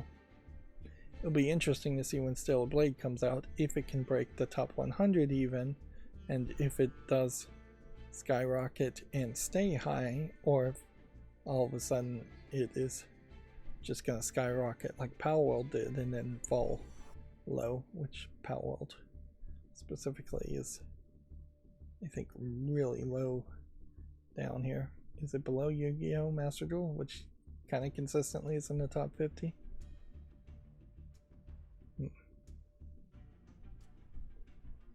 Yeah, I'm not seeing Palworld at all in the top 100. I probably missed it. I guess if I was going to be cynical, you can see Yu-Gi-Oh! Master Duel here, and I could just go up this list and say what games are more popular than Yu-Gi-Oh! And what games should I play before covering live stream news in that case. A lot of people would are still playing Team Fortress 2 as background footage. Baldur's Gate 3 actually is probably a slow enough game that if I played it, I could potentially replace Yu-Gi-Oh! With it, although it's too cinematic a game and too mature of a game, so it doesn't really work. Power World is in the 15th spot. I missed it. I overlooked it. Stardew Valley is not something I could bear to play. Yeah, Counter-Strike 2 would obviously be your default thought. None of these games, almost none of these games are slow enough, though, to make sense to play it over a card game. And the fact that Yu-Gi-Oh's in the top 50, but we don't see, say, Shadowverse. Well, it's not surprising Shadowverse isn't anywhere in the top 100, but we're not seeing Magic the Gathering Arena either, or Hearthstone. Hearthstone's not on Steam. Magic the Gathering Arena, I think, is on Steam, but maybe not. It does at least tell me that Yu-Gi-Oh! Is the card game to play, and so it would be very hard for me to justify playing something different from that. As far as my chart goes, I'm not really fixing any of this. It does seem like we're seeing a little bit of a bump up on this Friday. Imagine people getting off of work or school, so the numbers are going to go up. We still have yet to see the data being inputted getting squished off the scale. 9/16 was the first day I started collecting data, and it is just squishing that information more and more and more. And as far as the dots go, that's still really working fairly well. Clearly the rest of the chart needs tweaking and improvement, but yeah, the long-term trends are fairly helpful here, but with the exception of Power World here, where it started high, went really high, and then fell back downward, and is still pretty much just falling downward. The trends don't really tell me much as far as video games, and they go up, they go down, and they trend downward in most cases. Let's see, as far as Steam goes, Digimon Masters. Let's see what that is all about. These look like very old versions of the Digidestined characters compared to the way they looked in the original Season 1. And Hogwarts Legacy being promoted, content warning being promoted, nothing particularly new. The Steam YouTube page has announced an RPG event as their next event, which, yeah, that tells me that the Steam summer sale is going to be really, really late, I think. And otherwise, this is mostly positive. Is this on my wish list? Just opening tabs that I really don't need to check. It's not like I could really budget for buying any video games after buying the Steam Deck. I really need to play an entire game on the Steam Deck just to wear in the buttons at the very least.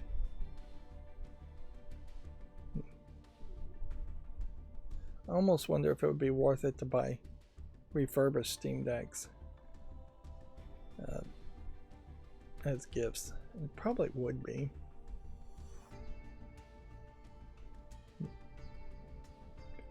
What I would say on that is, if you are planning on buying a So this one is rated very positively. I'll go ahead and put this on the wish list. If you're planning on buying the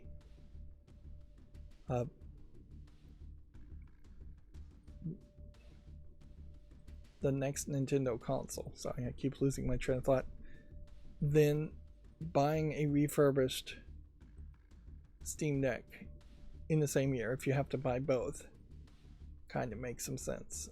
It probably makes a lot of sense. This is mixed reviews.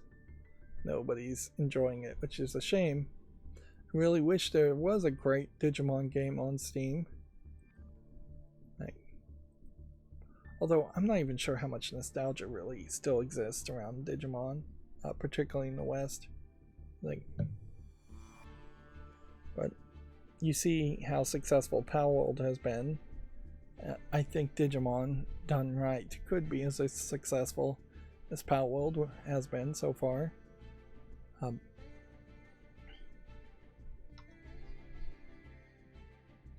But yeah.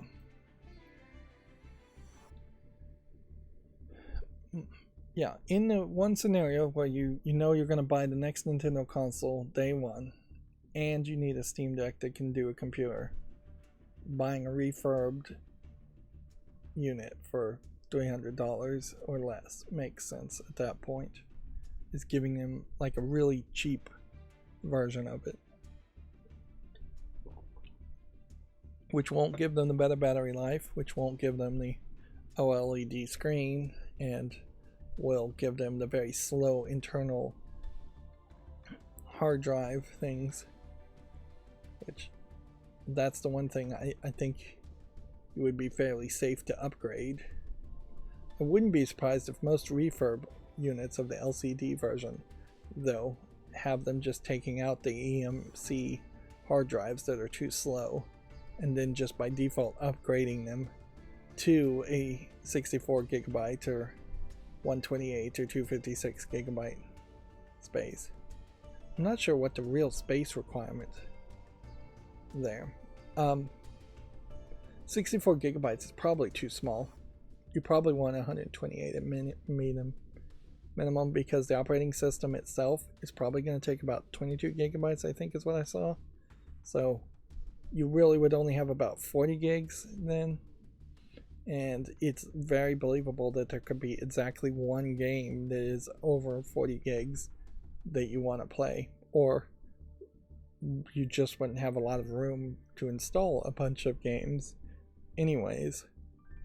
And that'd be fairly annoying if your slowest hard drive is also the one that you're constantly having to install different games on.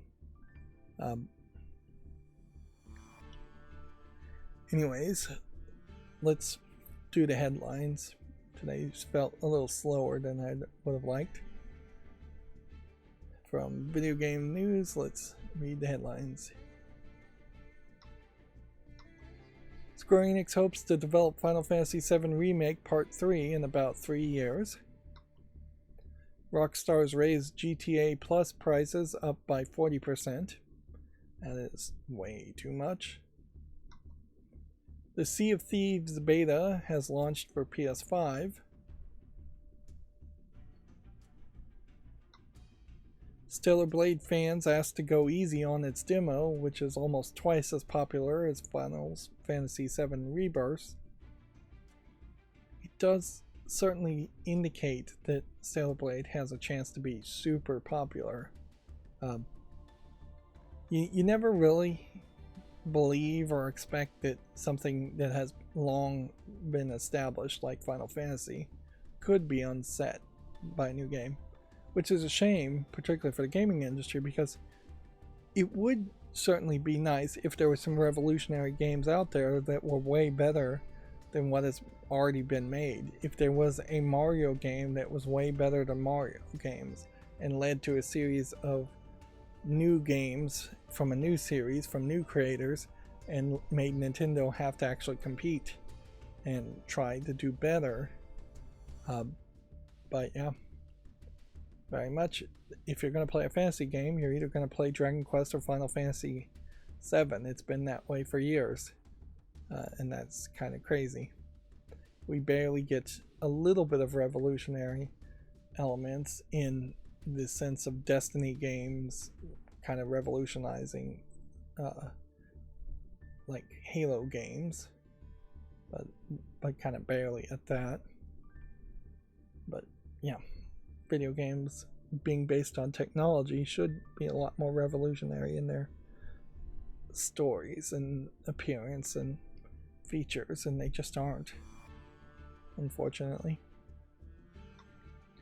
Evil Empire is seeking alpha testers for the Rogue Prince of Persia. Interesting that they're looking for alpha testers. That makes me wonder if they have very little funding, and that maybe they spent way too much of their funding just licensing Prince of Persia from Ubisoft. It would be weird if this game came out and it was actually good, and yet it still failed because it just couldn't advertise itself well enough. We'll see what happens, I guess. Magnum raids are coming to Pokemon Scarlet and Violet this weekend. Major Palworld update is coming this summer, with Arena set to launch later this year. Pocket Pair has also released a patch targeting Xbox save issues. Nintendo has added 3 more games to the Switch Online Super NES library. The latest Final Fantasy VII Rebirth update fixes its Platinum Trophy bug. Baldur's Gate 3 wins Best Game at the 2024 BAFTA Game Awards. Naraka Blade Point Season 12 Tenacity is now live. I did not realize Naraka Blade Point had seasons. I guess that explains why it's so popular. Kingdom Come Deliverance developer Warhorse Studios is going to reveal its new game next week. This is a really short article, even for GameDeveloper.com. 1 sentence, 2 sentences, 3 sentences, double spacing between each sentence, link to a tweet that doesn't even work for me. Todd Howard keeps saying no to an Elder Scrolls TV show. Amazon's Fallout show has been renewed for a 2nd season. Why would Todd Howard say no to one and yes to the other? That's an interesting question. The only thing I could assume here is because Fallout 4 has come out, Fallout 76 has come out, and so there's been recent Fallout games that could enjoy extra sales from having a TV show spin-off, whereas there has not been an Elder Scrolls game that has been recently released. In fact, the most recent Elder Scrolls game was probably either an update to Elder Scrolls Online or a mobile game that came and went. It might also be a case that Todd Howard maybe just cares about the Elder Scrolls series way more than he does the Fallout series, as far as keeping the narrative together. An Elder Scrolls game almost certainly feels like it would be a bigger budget Game of Thrones story, while a Fallout TV show can be a smaller story with fewer characters and smaller budget. Because you kind of expect a giant war at some point in an Elder Scrolls game between 2 major factions, and you don't really expect that in a Fallout game or a Fallout TV show. The bigger question here is, why is Todd Howard still in charge at all? That is the elephant in the room, is that why is Todd Howard in charge when Todd Howard as a name really should just be a figurehead they throw out there every now and then, but not actually making any decisions, because his decisions have not been well received or profitable really in the past decade at least. Why is it not Phil Spencer who's saying no to Elder Scrolls TV show? Yeah, and maybe we will see Phil Spencer say we're going to say yes to that anyways. inherently, I would think Phil Spencer would be foaming at the mouth to sell every single license they can to TV shows from every single company they have. And a lot of their games might make sense that way. Frankly, they could probably have TV shows coming out before the games are even released. That vampire game that came out to no avail and no interest, had there been a TV show that had done a full season before that, some kind of cartoon or something, maybe that would have set a better foundation for the vampire game when it actually released. Personally, I think that it should be the other way around, that you would potentially write a comic book or a novel first, because those would be the cheapest way to develop an idea. Then you would turn it into a cartoon. Then you would, or live action TV series. Then you would turn it into a video game, where the video game is inherently going to take more time to develop and more budget.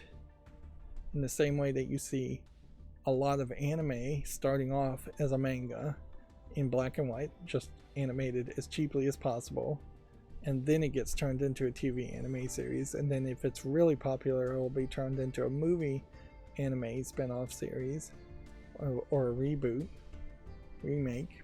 And then usually if it's popular enough as an anime series, it might also get some live action TV series that are fairly low budget but still make extra money for it. And then eventually you'll have a video game based off of an anime come out, but the video game isn't usually an afterthought to make more money too, so it's perhaps not a direct path as much as it gets to be made as a TV movie or anime, and then it branches off to a lot of spin-offs to try and make extra cash. Anyways, moving on. Fallout 3 and New Vegas are free for Prime members for the next 6 months. So, yeah. The question here, I guess, is under which launcher? It's Amazon Luna's platform. So you're not getting a Steam code for it or an Epic Game Store code for it. You have to go through Amazon Luna, which I'm surprised Amazon Luna's still a thing. But yeah. Fallout 4's delayed current gen upgrade is coming this month. Next week's free Epic Game Store titles have been announced. It's the game The Big Con and Town of Salem 2. I guess this one's The Big Con. Doesn't really matter to me. I still can't claim any of the games. Something about the Epic Game Store is just broken for me. Probably my security that I run on my network. But the security I run on my network works 99.9% of the time otherwise. Pac-Man Mega Tunnel Battle Chomp Champs has been dated for console and PC. This apparently is a new thing. It's a 64 player match game, so it's like Pac-Man 99 in thought, but only 64 players, which is probably more manageable. Honestly, the 99 concept is too high. I don't think most players really want to be competing against 99 players. It makes a lot more sense if it was 30 players at most. Like the thought that you could win 1 out of every 30 games on average feels a lot better than winning 1 out of every 100 games on average, which in reality your win ratio is going to be much lower than that unless you're really good at the game.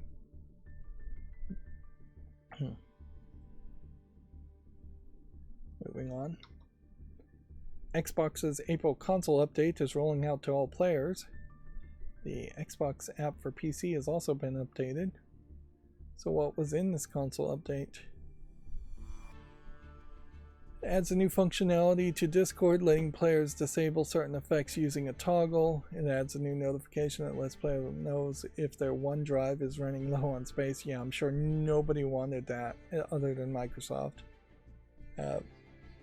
adds a new restriction allowing users to block which devices can be used to install and uninstall games too. This essentially means if enabled, only a primary account user can install or delete content. I could see a situation where that would be helpful.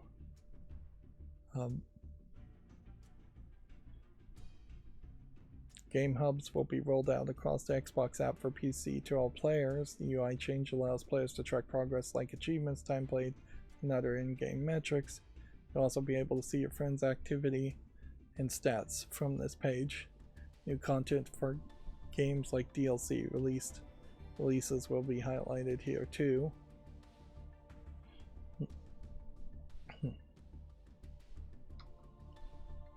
That games company Sky's Children of the Light is now available on PC. Yep, I saw that on Steam. Let's see, if I click Steam here, it's just going to take me to a link to Steam.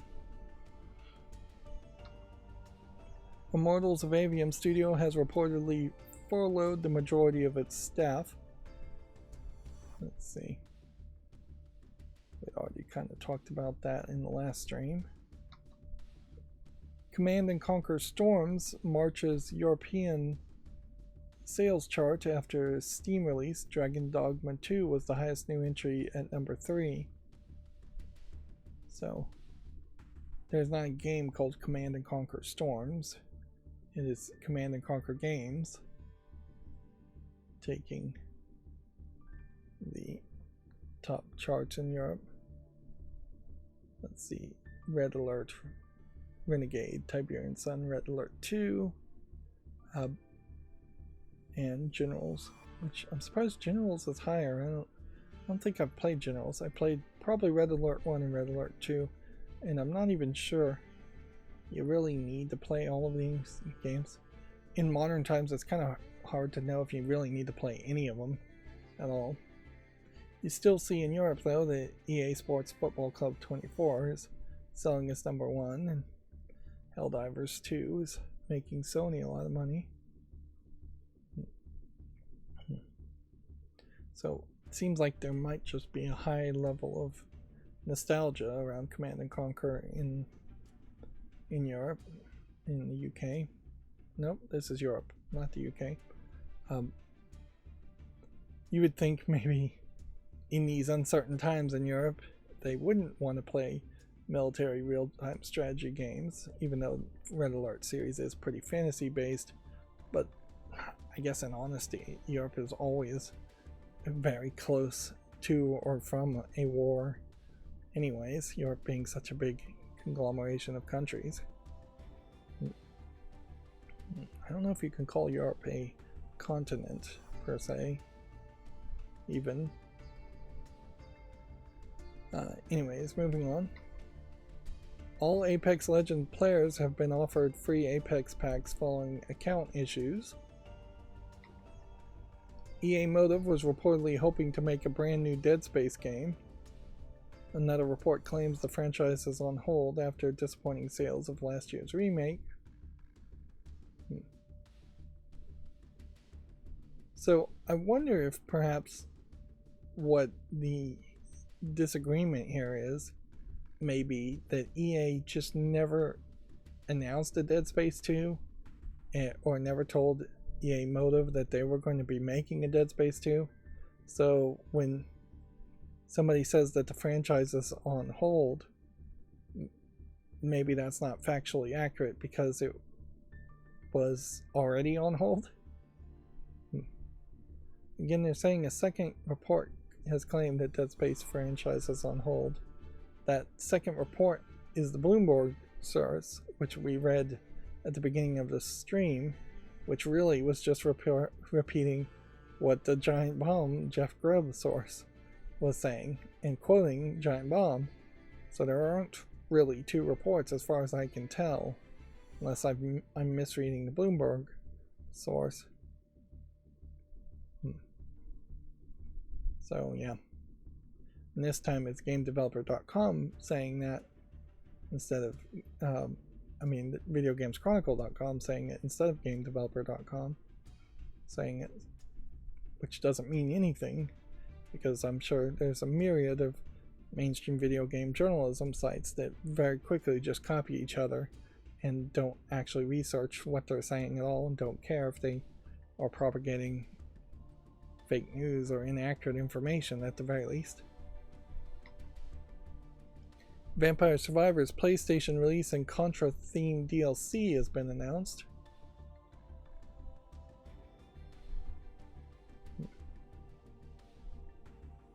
There's also a Castlevania V Rising announcement that's separate.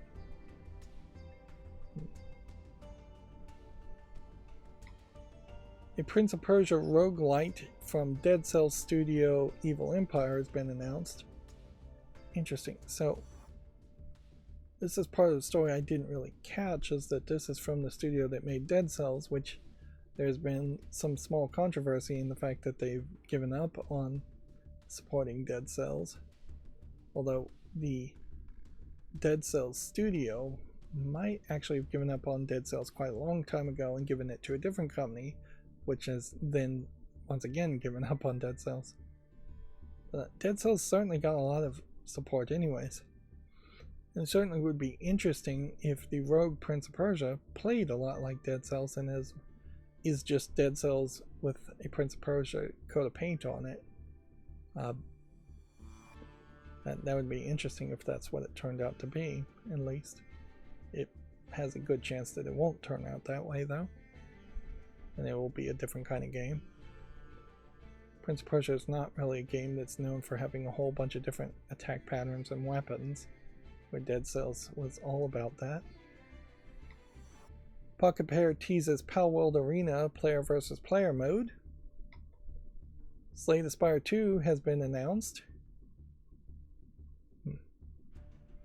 I have not gotten back to playing Hand of Fate 2, but I definitely question if maybe I'm on the wrong side of the games, of the two games, and should be playing Slay the Spire 1 at this point instead. Anyways, moving on. EA is raising the price of its EA Play subscription. Dead Space 2 remake reportedly shelved following lackluster sales of the first game. The update here, Motive was reportedly hoping to make a brand new Dead Space game rather than another remake. So maybe that's the disagreement here, is that they wanted to make a whole new game, not just another remake. And maybe EA came back and is disputing the lackluster sales part of this.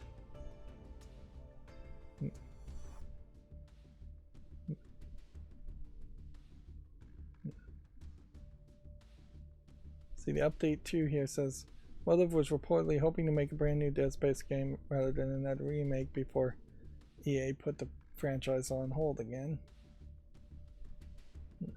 That's apparently how they're updating the story.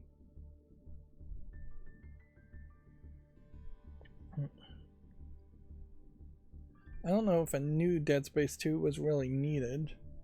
I think they could have probably just remade Dead Space 2.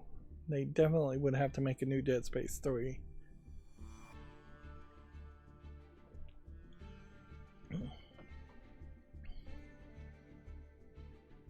Anyways, so that brings us to the Gamatsu articles, and I think what I'm gonna do is pause the recording and take just a little bit of a break. So I'll be right back. Okay, I'm back. Sorry about that. So we were gonna go through the Gamatsu articles now, headlines, and see if there's any new information. It's been a particularly slow week this week anyways, as far as video game news goes. We really haven't gotten any major announcements, which puts me in this weird position where I don't really have a lot of room to be super hyped about anything at the moment. Like Stellar Blade, yes, obviously you can be super hyped about that, but it's hard to believe that people are just going to be all about Stellar Blade for weeks or months with no competition at all. It may just become that is the fact, and Shift Up may just get really, really lucky with its release schedule. But yeah, I definitely feel like maybe Sea of Thieves thought it was going to be better received, and maybe it will be, but I doubt it. It would be an interesting time, certainly, if Nintendo came out and released the Switch 2 very early, all of a sudden, or Nintendo or some other Microsoft or Sony came out with a secret game in their back pocket. It's kind of crazy that these companies don't have a game in their back pocket at all times to release on a slow release week, but they obviously don't. Anyways, headlines. Stellar Blade Developer Diary Episode 1, The Journey. Let's see, what would be, I guess, kind of interesting to watch this is to see in general if this is going to show any of the actual developers, or if this isn't just all going to be teaser game images. There we have the director being shown here, but this is all extremely highly polished compared to other presentations we've seen where people often are just sitting around tables talking about the game. I'm seeing a lot of enemies here I haven't seen before.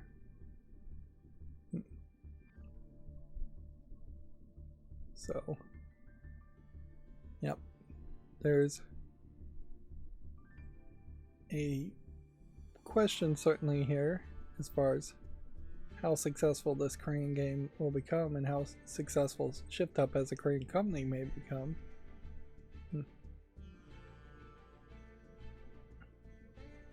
It would be weird, to say the least, if Stellar Blade sold a massive amount and yet Sony decided not to be involved with Shift Up any further, and nobody else decided to be involved with Shift Up any further as far as being publishers to their games. But it's kind of believable that might happen. I could see Sony being irked that a Korean company might be that successful and they may want to not publish it, or Sony being more censorious. It does still feel weird that Stellar Blade is releasing on the PlayStation, the one console that has been all about censoring before in most recent times. But I guess that was during the time of Jim Ryan, and so this might be different. It's interesting, 3D photography around a model wearing an outfit. Maybe that's how they get the unique outfit looks. Although in fairness, Stellar Blade's outfits are all these skin-tight latex outfits, not the outfit they were actually photographing there.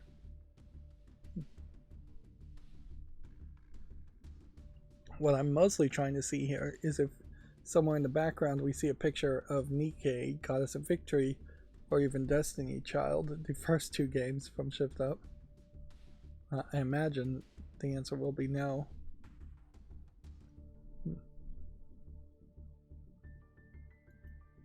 And yeah, without listening to the audio, watching this developer diary doesn't mean too much.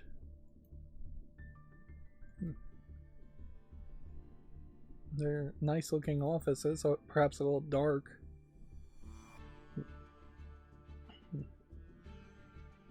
Yeah, if only I had extra time, I'd actually sit through all of that and listen to it. But I'll never have time to do that. It's questionable if I'll ever get around to even playing Stellar Blade in a reasonable amount of time. Yeah, since it's a PS5 exclusive, I think right now, it very possibly would be years, if maybe never, that it would come to PC or other consoles. So there is also a scenario that Stellar Blade sells really well for the PS5 And yet Sony still doesn't want to do a second deal with Shift Up to publish their next game. And then Sony has the ownership of Stellar Blade under contract so that they would never release it to other consoles or PC. So it might just be like Heavenly Sword in the sense that there's a game out there, like Stellar Blade could be a game that would just be exclusive to PlayStation and never go to any other platform.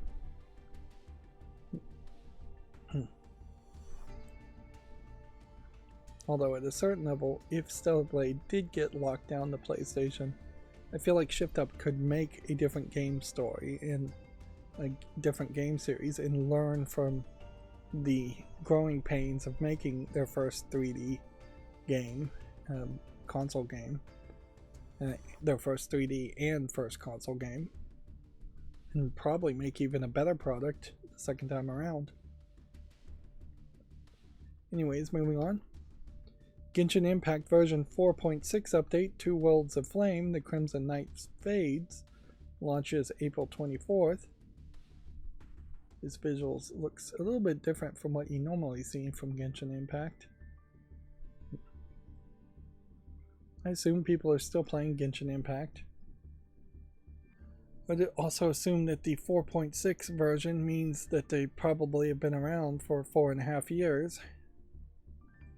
That feels about right.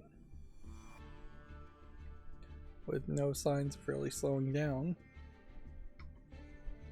Gio Corsi joins Nintendo of America's AAA third-party game portfolio management team. Visions of Mana, Continue Your Life with Mana special trailer is available. So I assume this is a game that's going to come out at some point in the future. Clap Hands announces Ultimate Swing Golf for Quest 2 and 3. So it's a VR golfing game of some sort. Very possibly a joke golfing game. SNES Nintendo Switch Online adding Amazing Hibarike, Super R-Type, and Wrecking Crew 98. Two of these games I don't recognize. First of all, Wrecking Crew 98 is weird. Alright. Amazing Hibiriki is probably how it's pronounced. It was developed by Sunsoft and originally released on the Super Famicom. Chaotic battles in single player mode are up to 4 players. In versus mode, select your character, then tussle on stages littered with items and traps to make use of or fall victim to unless you unleash your character's special attack and try to be the last one standing. Sounds almost like a prototype for Smash Brothers. And then Wrecking Crew, Mario picks up the Wrecking Crew hammer in this action puzzler previously only available in Japan. So I don't like to watch Nintendo announcement videos, but in this case I'm going to make an exception. Just so I can get a general idea of how this plays. It doesn't have the platforms as much as Smash Bros. Would, but yeah, it is somewhat prototypical to Smash Brothers, knocking people off the edges and fighting.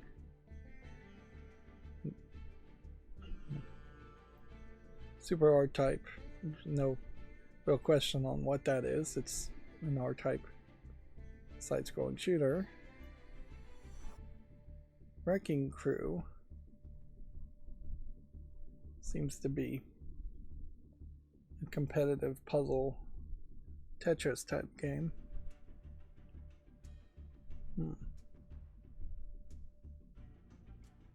Okay. Seems like the Japanese version also is getting a Battletoads game on top of that. And I don't know if this really is Hibiriki again, or if this is a different game.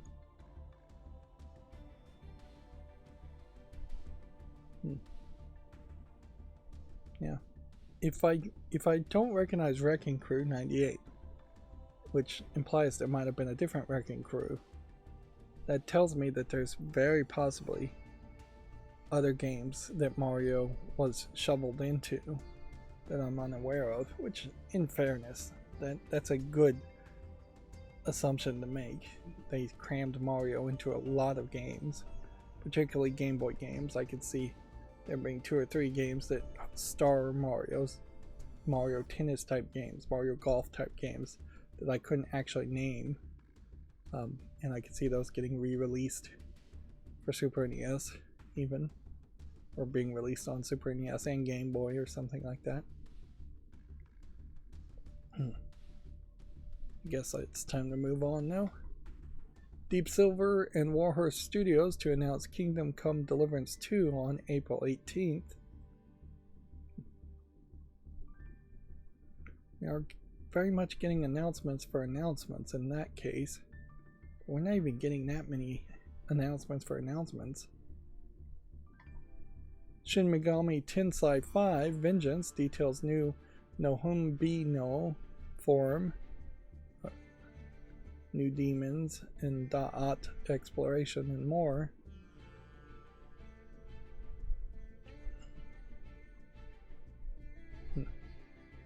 The visuals for Shin Megami Tensei still make me question whether I'd ever really want to play the game.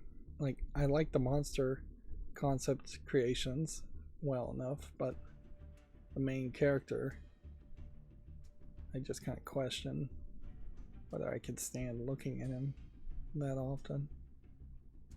It is all very much some crazy characters, demons, devils, made up from a Japanese perspective and from a specific Japanese creator's imagination.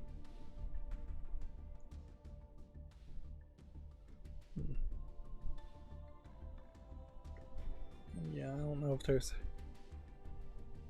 anything else I've ever seen around this series that made me feel like I would want to put the amount of time into it. Seems like there's a lot of running around. Remember, Shin Megami Tensei went out of its way to have a new demon creature depicted and advertised for what felt like at least 100 days before it was released. So them introducing new demon characters is not that, shouldn't be that interesting, really. Wrath Aeon of Ruin for the PS4 and 5, Xbox One and Series, and Switch launches April 25th. It's first launched on Steam in 2019, it looks like. Oh, that says 2024.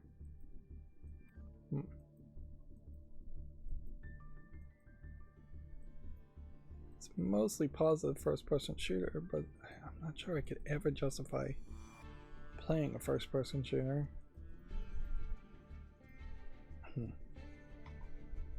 Remnant 2 DLC, The Forgotten Kingdom, launches April 23rd.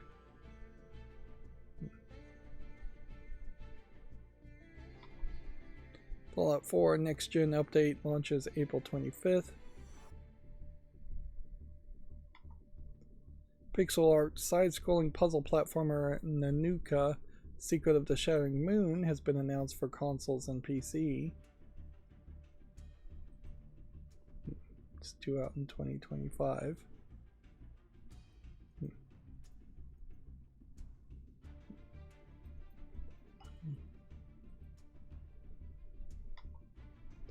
Monster Jam Showdown launches August 29th.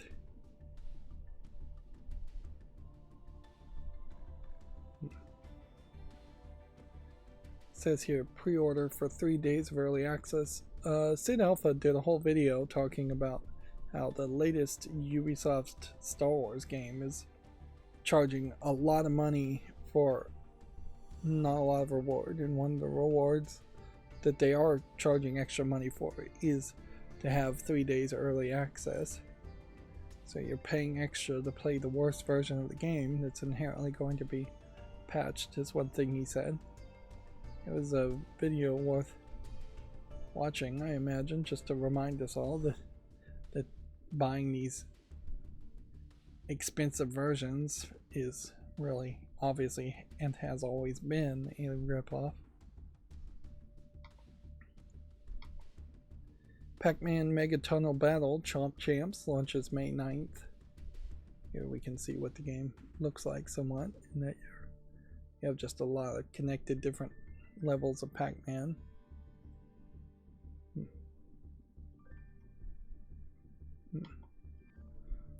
Sunnyside launches May 24th for PC and July 10th for PS5 and Xbox Series. It's a fairly wide difference in release times.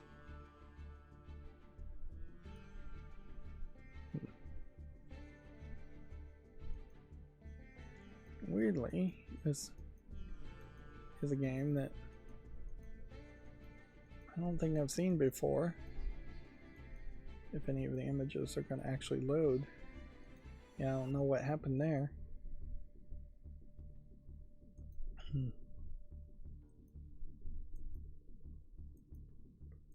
Half visual novel in its appearance, but seems to be more of a farming sim, almost RPG game. Seems to be a little bit of everything, which is a little scary. There may just be too much going on. If anything, I'd kind of describe this as almost like a Persona game if Persona had fewer people and was more about farming. Weirdly, this says it was updated last December 9th, 2022, so has this game secretly been on Steam's database that long, for 2 years? It's possible.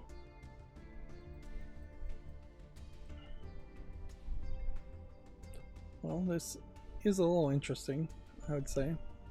It looks a little different, feels a little different.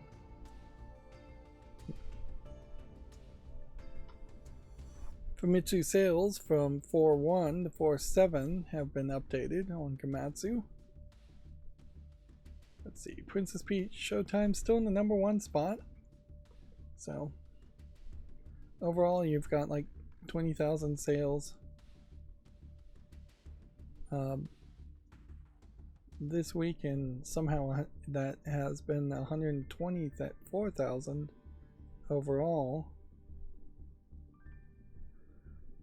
which the numbers would have to get up pretty high to beat like Mario Kart 8, but I don't think they're at that point. Nintendo Switch all the way down till the 14th spot, with the exception of the 3rd spot with Rise of Ronin. Then it is Dragon's Dogma 2 and Final Fantasy VII Rebirth.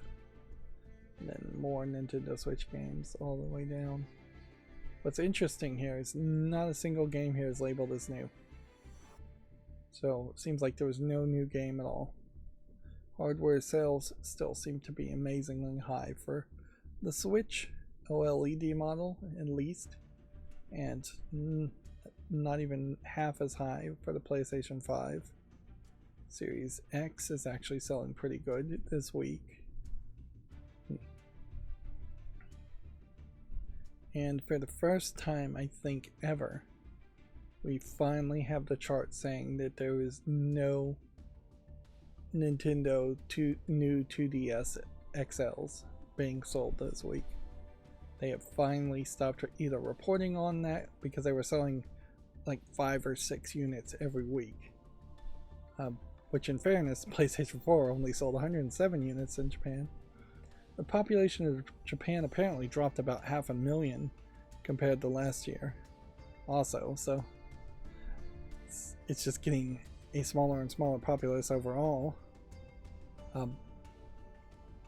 But yeah, March today is the first time I've ever seen them stop reporting on the new 2DS sales. Anyways, moving on. a romance visual novel, Koi ni wa Amai ga Hitsuyuo or Uoe Desu, is coming to the Switch on August 8th in Japan. I don't think I pronounced that quite right. I'm pretty sure I didn't. It's been a while since we've even seen the otome and the romance visual novels being announced. It's been a slow point, because slow season. And I certainly wouldn't suspect that you would see any real slowdown in visual novels getting released on the Nintendo Switch. I would imagine visual novels will get released on the Switch years after the Switch 2 gets released. It's already been released on PC, but I guess not Steam. And visuals here don't show me much of anything other than there is some weirdness here where it looks like this girl is this girl, but then this girl has blue hair, and this girl looks like this girl, but then this girl has pink hair. So they tend not to change hair colors in anime style shows, but whatever. Classic action platformer Revival Beyond the Ice Palace 2 has been announced for all consoles and PC. Let's see. What do you mean by a classic action platformer? To me, that looks like a Castlevania game. Maybe that is the generic thing to say when you're talking about something that's a Castlevania inspired game. Which, in fairness, it's not like they're making new Castlevania games, so ripping it off is a decent thought. Sunsoft is back. Retro Game Selection launches April 18th in Japan for Switch and PC. Although, in fairness, it's not like Castlevania really should have a monopoly on action platformers or even Dracula games. So these screenshots are doing a very poor job of really telling me what to expect from these Sunsoft games. So yeah, these are really old. I don't know if these were supposed to be Famicom games. They don't seem like they're the right resolution regardless. And if you're seeing rewinding, almost certainly there's some emulation running it in the background. These games are just so old, I just can't imagine that there's any way any of them would be relevant to play if you don't have any nostalgia for them. And I don't think anybody in the West is going to have nostalgia for them because it doesn't seem like they support English. So I have to just move on.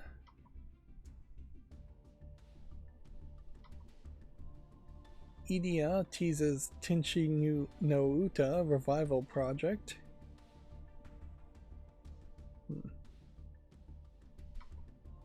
Ubisoft and Evil Empire announced the Rogue Prince of Persia for PC. V Rising DLC Legacy of Castlevania gameplay trailer and details. I think we may end up going through all the headlines from the AAA initiative today. So yeah, this might be fairly redundant. Apologies if it is. Mouse Spike D gameplay teaser trailer and screenshots. This was the one game that was announced that I thought would get more coverage and more people would talk about it, but it doesn't seem like that really happened. I did watch somebody else watch the AAA initiative presentation, and it really was just trailer after trailer after trailer. Sometimes it would say like world premiere before it, but there was no presenter, there was no fluff, there was no awards or anything like that. So it felt like it very easily could have been an overwhelming experience if you were really hyped about games, and that a lot of people might just move up to a point where they see one trailer that they feel super hyped about, and then they would lose interest and not watch it all the way to the end. Did feel like it was just a lot of trailers, and maybe that's why they were trying to just show trailer after trailers to save some time. But it felt like it was all rising action when there could have been room for some falling action, for a presenter to come out and talk for a while so you can feel safe to take a bathroom break or just take a breather, go get a sandwich, things like that. Even if that presenter was just going to come back and talk about a game that had already been released, or talk about the development of a game that had already been released. That would have been helpful to just do something different. It's not great to do the same thing over and over again. Ironically, I'm saying this as I feel like a lot of times when I make content, I'm doing the same thing over and over again. That being said, I'll leave that slot there. I did want to see this get hyped a little bit more. That being said, also, I don't remember most of the other games announced from the AAA initiative because it was all just one big blob of announcements. They probably should spread it out to multiple nights over the week of announcements or something like that. Still make it feel like a big event, but do it over a weekend, do it over a week. Spread it out over a couple different presentations. 33 Immortals closed beta test set for May 24th to June 2nd. Palworld Arena update has been announced. Tchia for Switch launches June 27th. Rotato DLC Abyssal Terrors and free local co-op update announced. Let's School is coming to the PS4 and 5, the Xbox One and Series, and Switch this summer. The visuals for this game, Let's School, kind of feel like they're all over the place. It looks like it's a school simulator management game, but the trailer had some weirdness in what it was showing. Yeah. Maybe I can't particularly highlight it as well with these screenshots. Wizard of Legend 2 combat trailer is available on Gematsu. Laceria Summit Kingdom is now available in early access. It's a pure city building experience, is what they call it. I don't know what the difference between regular city building and pure city building is. This Summit Kingdom feels very Tibetan influenced, which may lead to a different type of architecture and city design, certainly. Building on a mountain summit. The Last Spell DLC, Dwarves of Runeberg, has been announced. Which I guess The Last Spell is a game.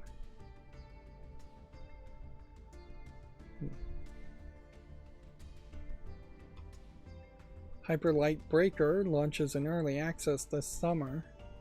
This is the sequel to Hyper Light Drifter.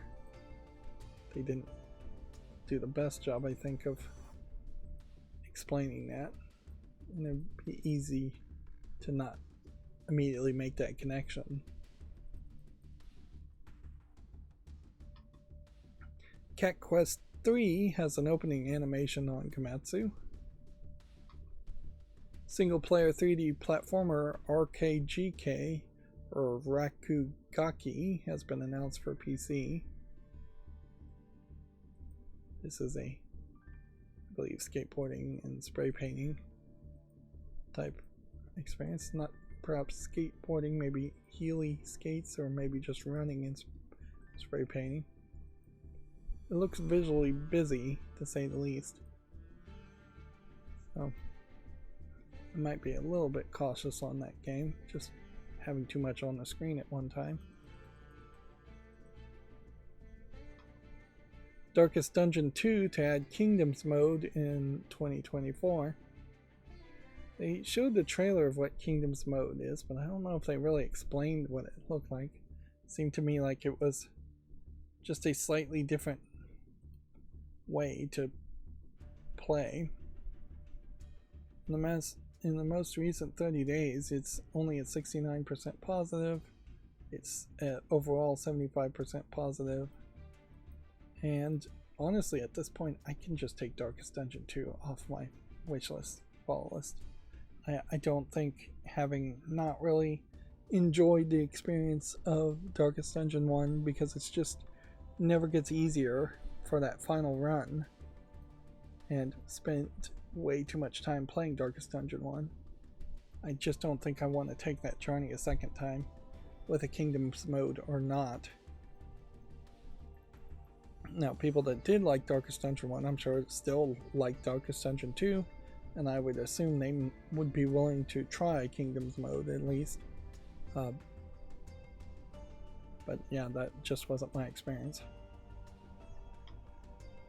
What the Car for PC launches September 5th. This is a weirdo game that I think may have been an Apple Arcade game originally. Don't hold me to that. Yeah, it was an Apple Arcade game first. Medieval Kingdom Simulator game Norland launches in early access on May 16th. Norland might be a great example of a game that maybe doesn't deserve to be in early access. I don't think any of the games should be in early access, but in particular, with such a drought in games, launching in early access just exacerbates the problems with game releases these days. Undermine 2 has been announced for PC.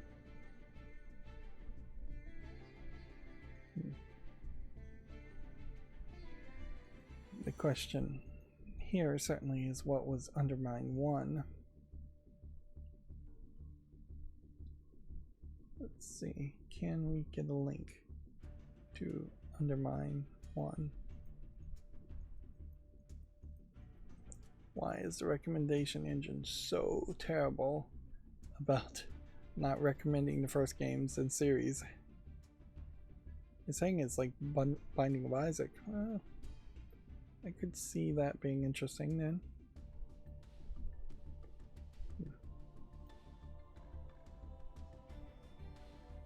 Undermine 1 is closer to a Zelda game, I would say, but maybe Binding of Isaac is not too far from a Zelda game itself.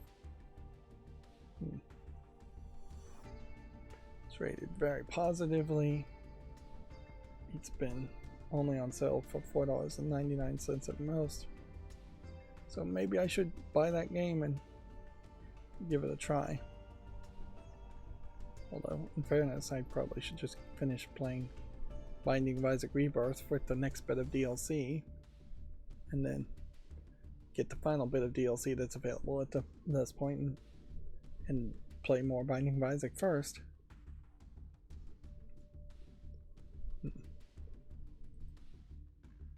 Well, regardless, it seems like the outfits maybe have changed to be less Zelda-like.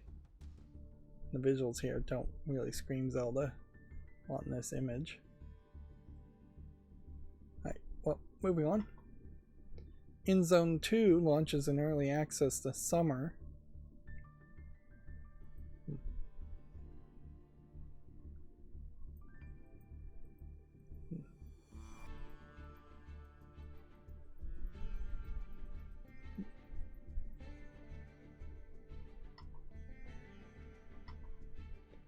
Never Alone 2 has been announced for PC. I'll go ahead and put that on the follow list. Yeah, I didn't really love Never Alone 1, but honestly, there's literally only one other First Nations Native American game, and that's never alone one, so might as well give it a chance. At least follow it. Vampire Survivors is coming to PS5 and PS4 this summer, and the DLC Operation Guns featuring Contra has been announced. Gestalt, Steam, and Cinder for PC launches May 21st.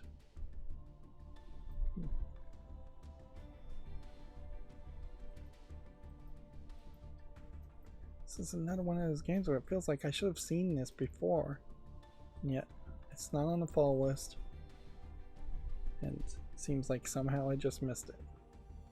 Which I always get concerned when I see that. It makes me wonder how many other games I've missed despite my best efforts.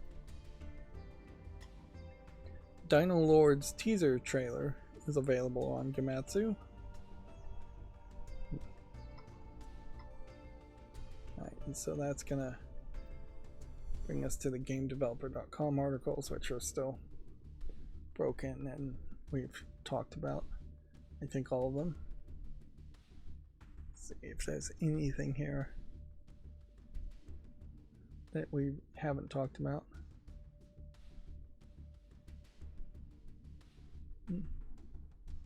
Koei Tecmo sues mobile developer Yuzu for repeated copyright infringement. Interesting. Let's read that article.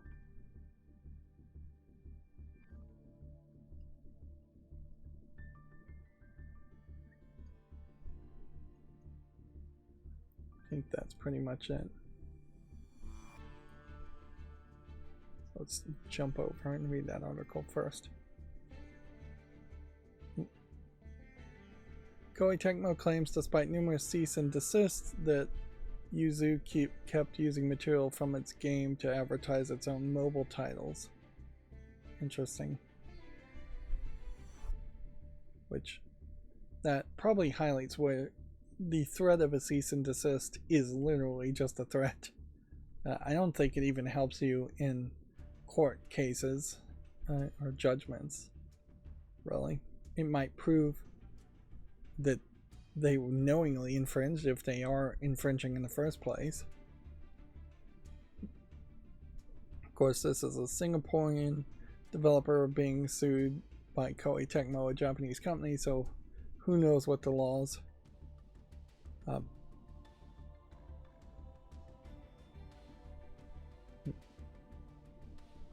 They're claiming that Yuzu used music and in-game assets from the former's Nobunaga's Ambition and Taiko Rishiden series in online ads for its own mobile games, despite multiple notices sent.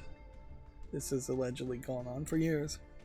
It's further claimed the ads refer to Koei Tecmo by name, even though the two companies aren't involved with each other. We have determined that the defendant's conduct is not only detrimental to users and our partner companies, but also undermines the efforts of all parties who were involved in the development of the game.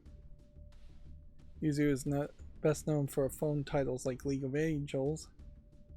It's recently started putting games out in Japan, which per automation share many similarities to Koei Tecmo's historical fantasy games.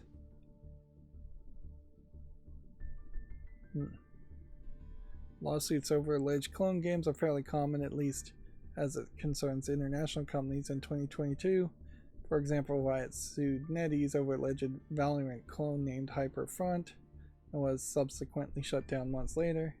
PUBG developer Krafton also took NetEase to court over two games, Knives Out and Rules of Survival, which it claimed breached a previous agreement and copied the popular shooter. The two companies settled at the end of 2023. Krafton similarly sued Singaporean studio Garena over its Free Fire game being an alleged PUBG clone. While it's been pulled from India for security concerns, it's still playable in other regions. It felt like a slightly different story, if I vaguely recall, whereas PUBG's complaint around PUBG clones felt weaker because PUBG itself is very much just a random Fortnite type game where you have guns and people running around, things that aren't that unique and probably shouldn't even be copyrightable at this point. Unless they're copying the exact 3D models, the exact music, the exact audio, the exact story. Obviously, that level of copying is probably unacceptable by most. But yeah. It'll be interesting to see if this story goes any further. It probably won't. It's also very much a case where it is very much, it feels like it's very much a Wild West in Asia. It's different Asian countries with different laws and not really caring about other Asian countries' laws and copyright. And copyright in Japan, from Koei Tecmo's perspective, is way stricter than it is in a lot of other places. Alright, well, that's going to be it for this stream. As always, I ask you to like, share, subscribe, and keep on watching. Thanks.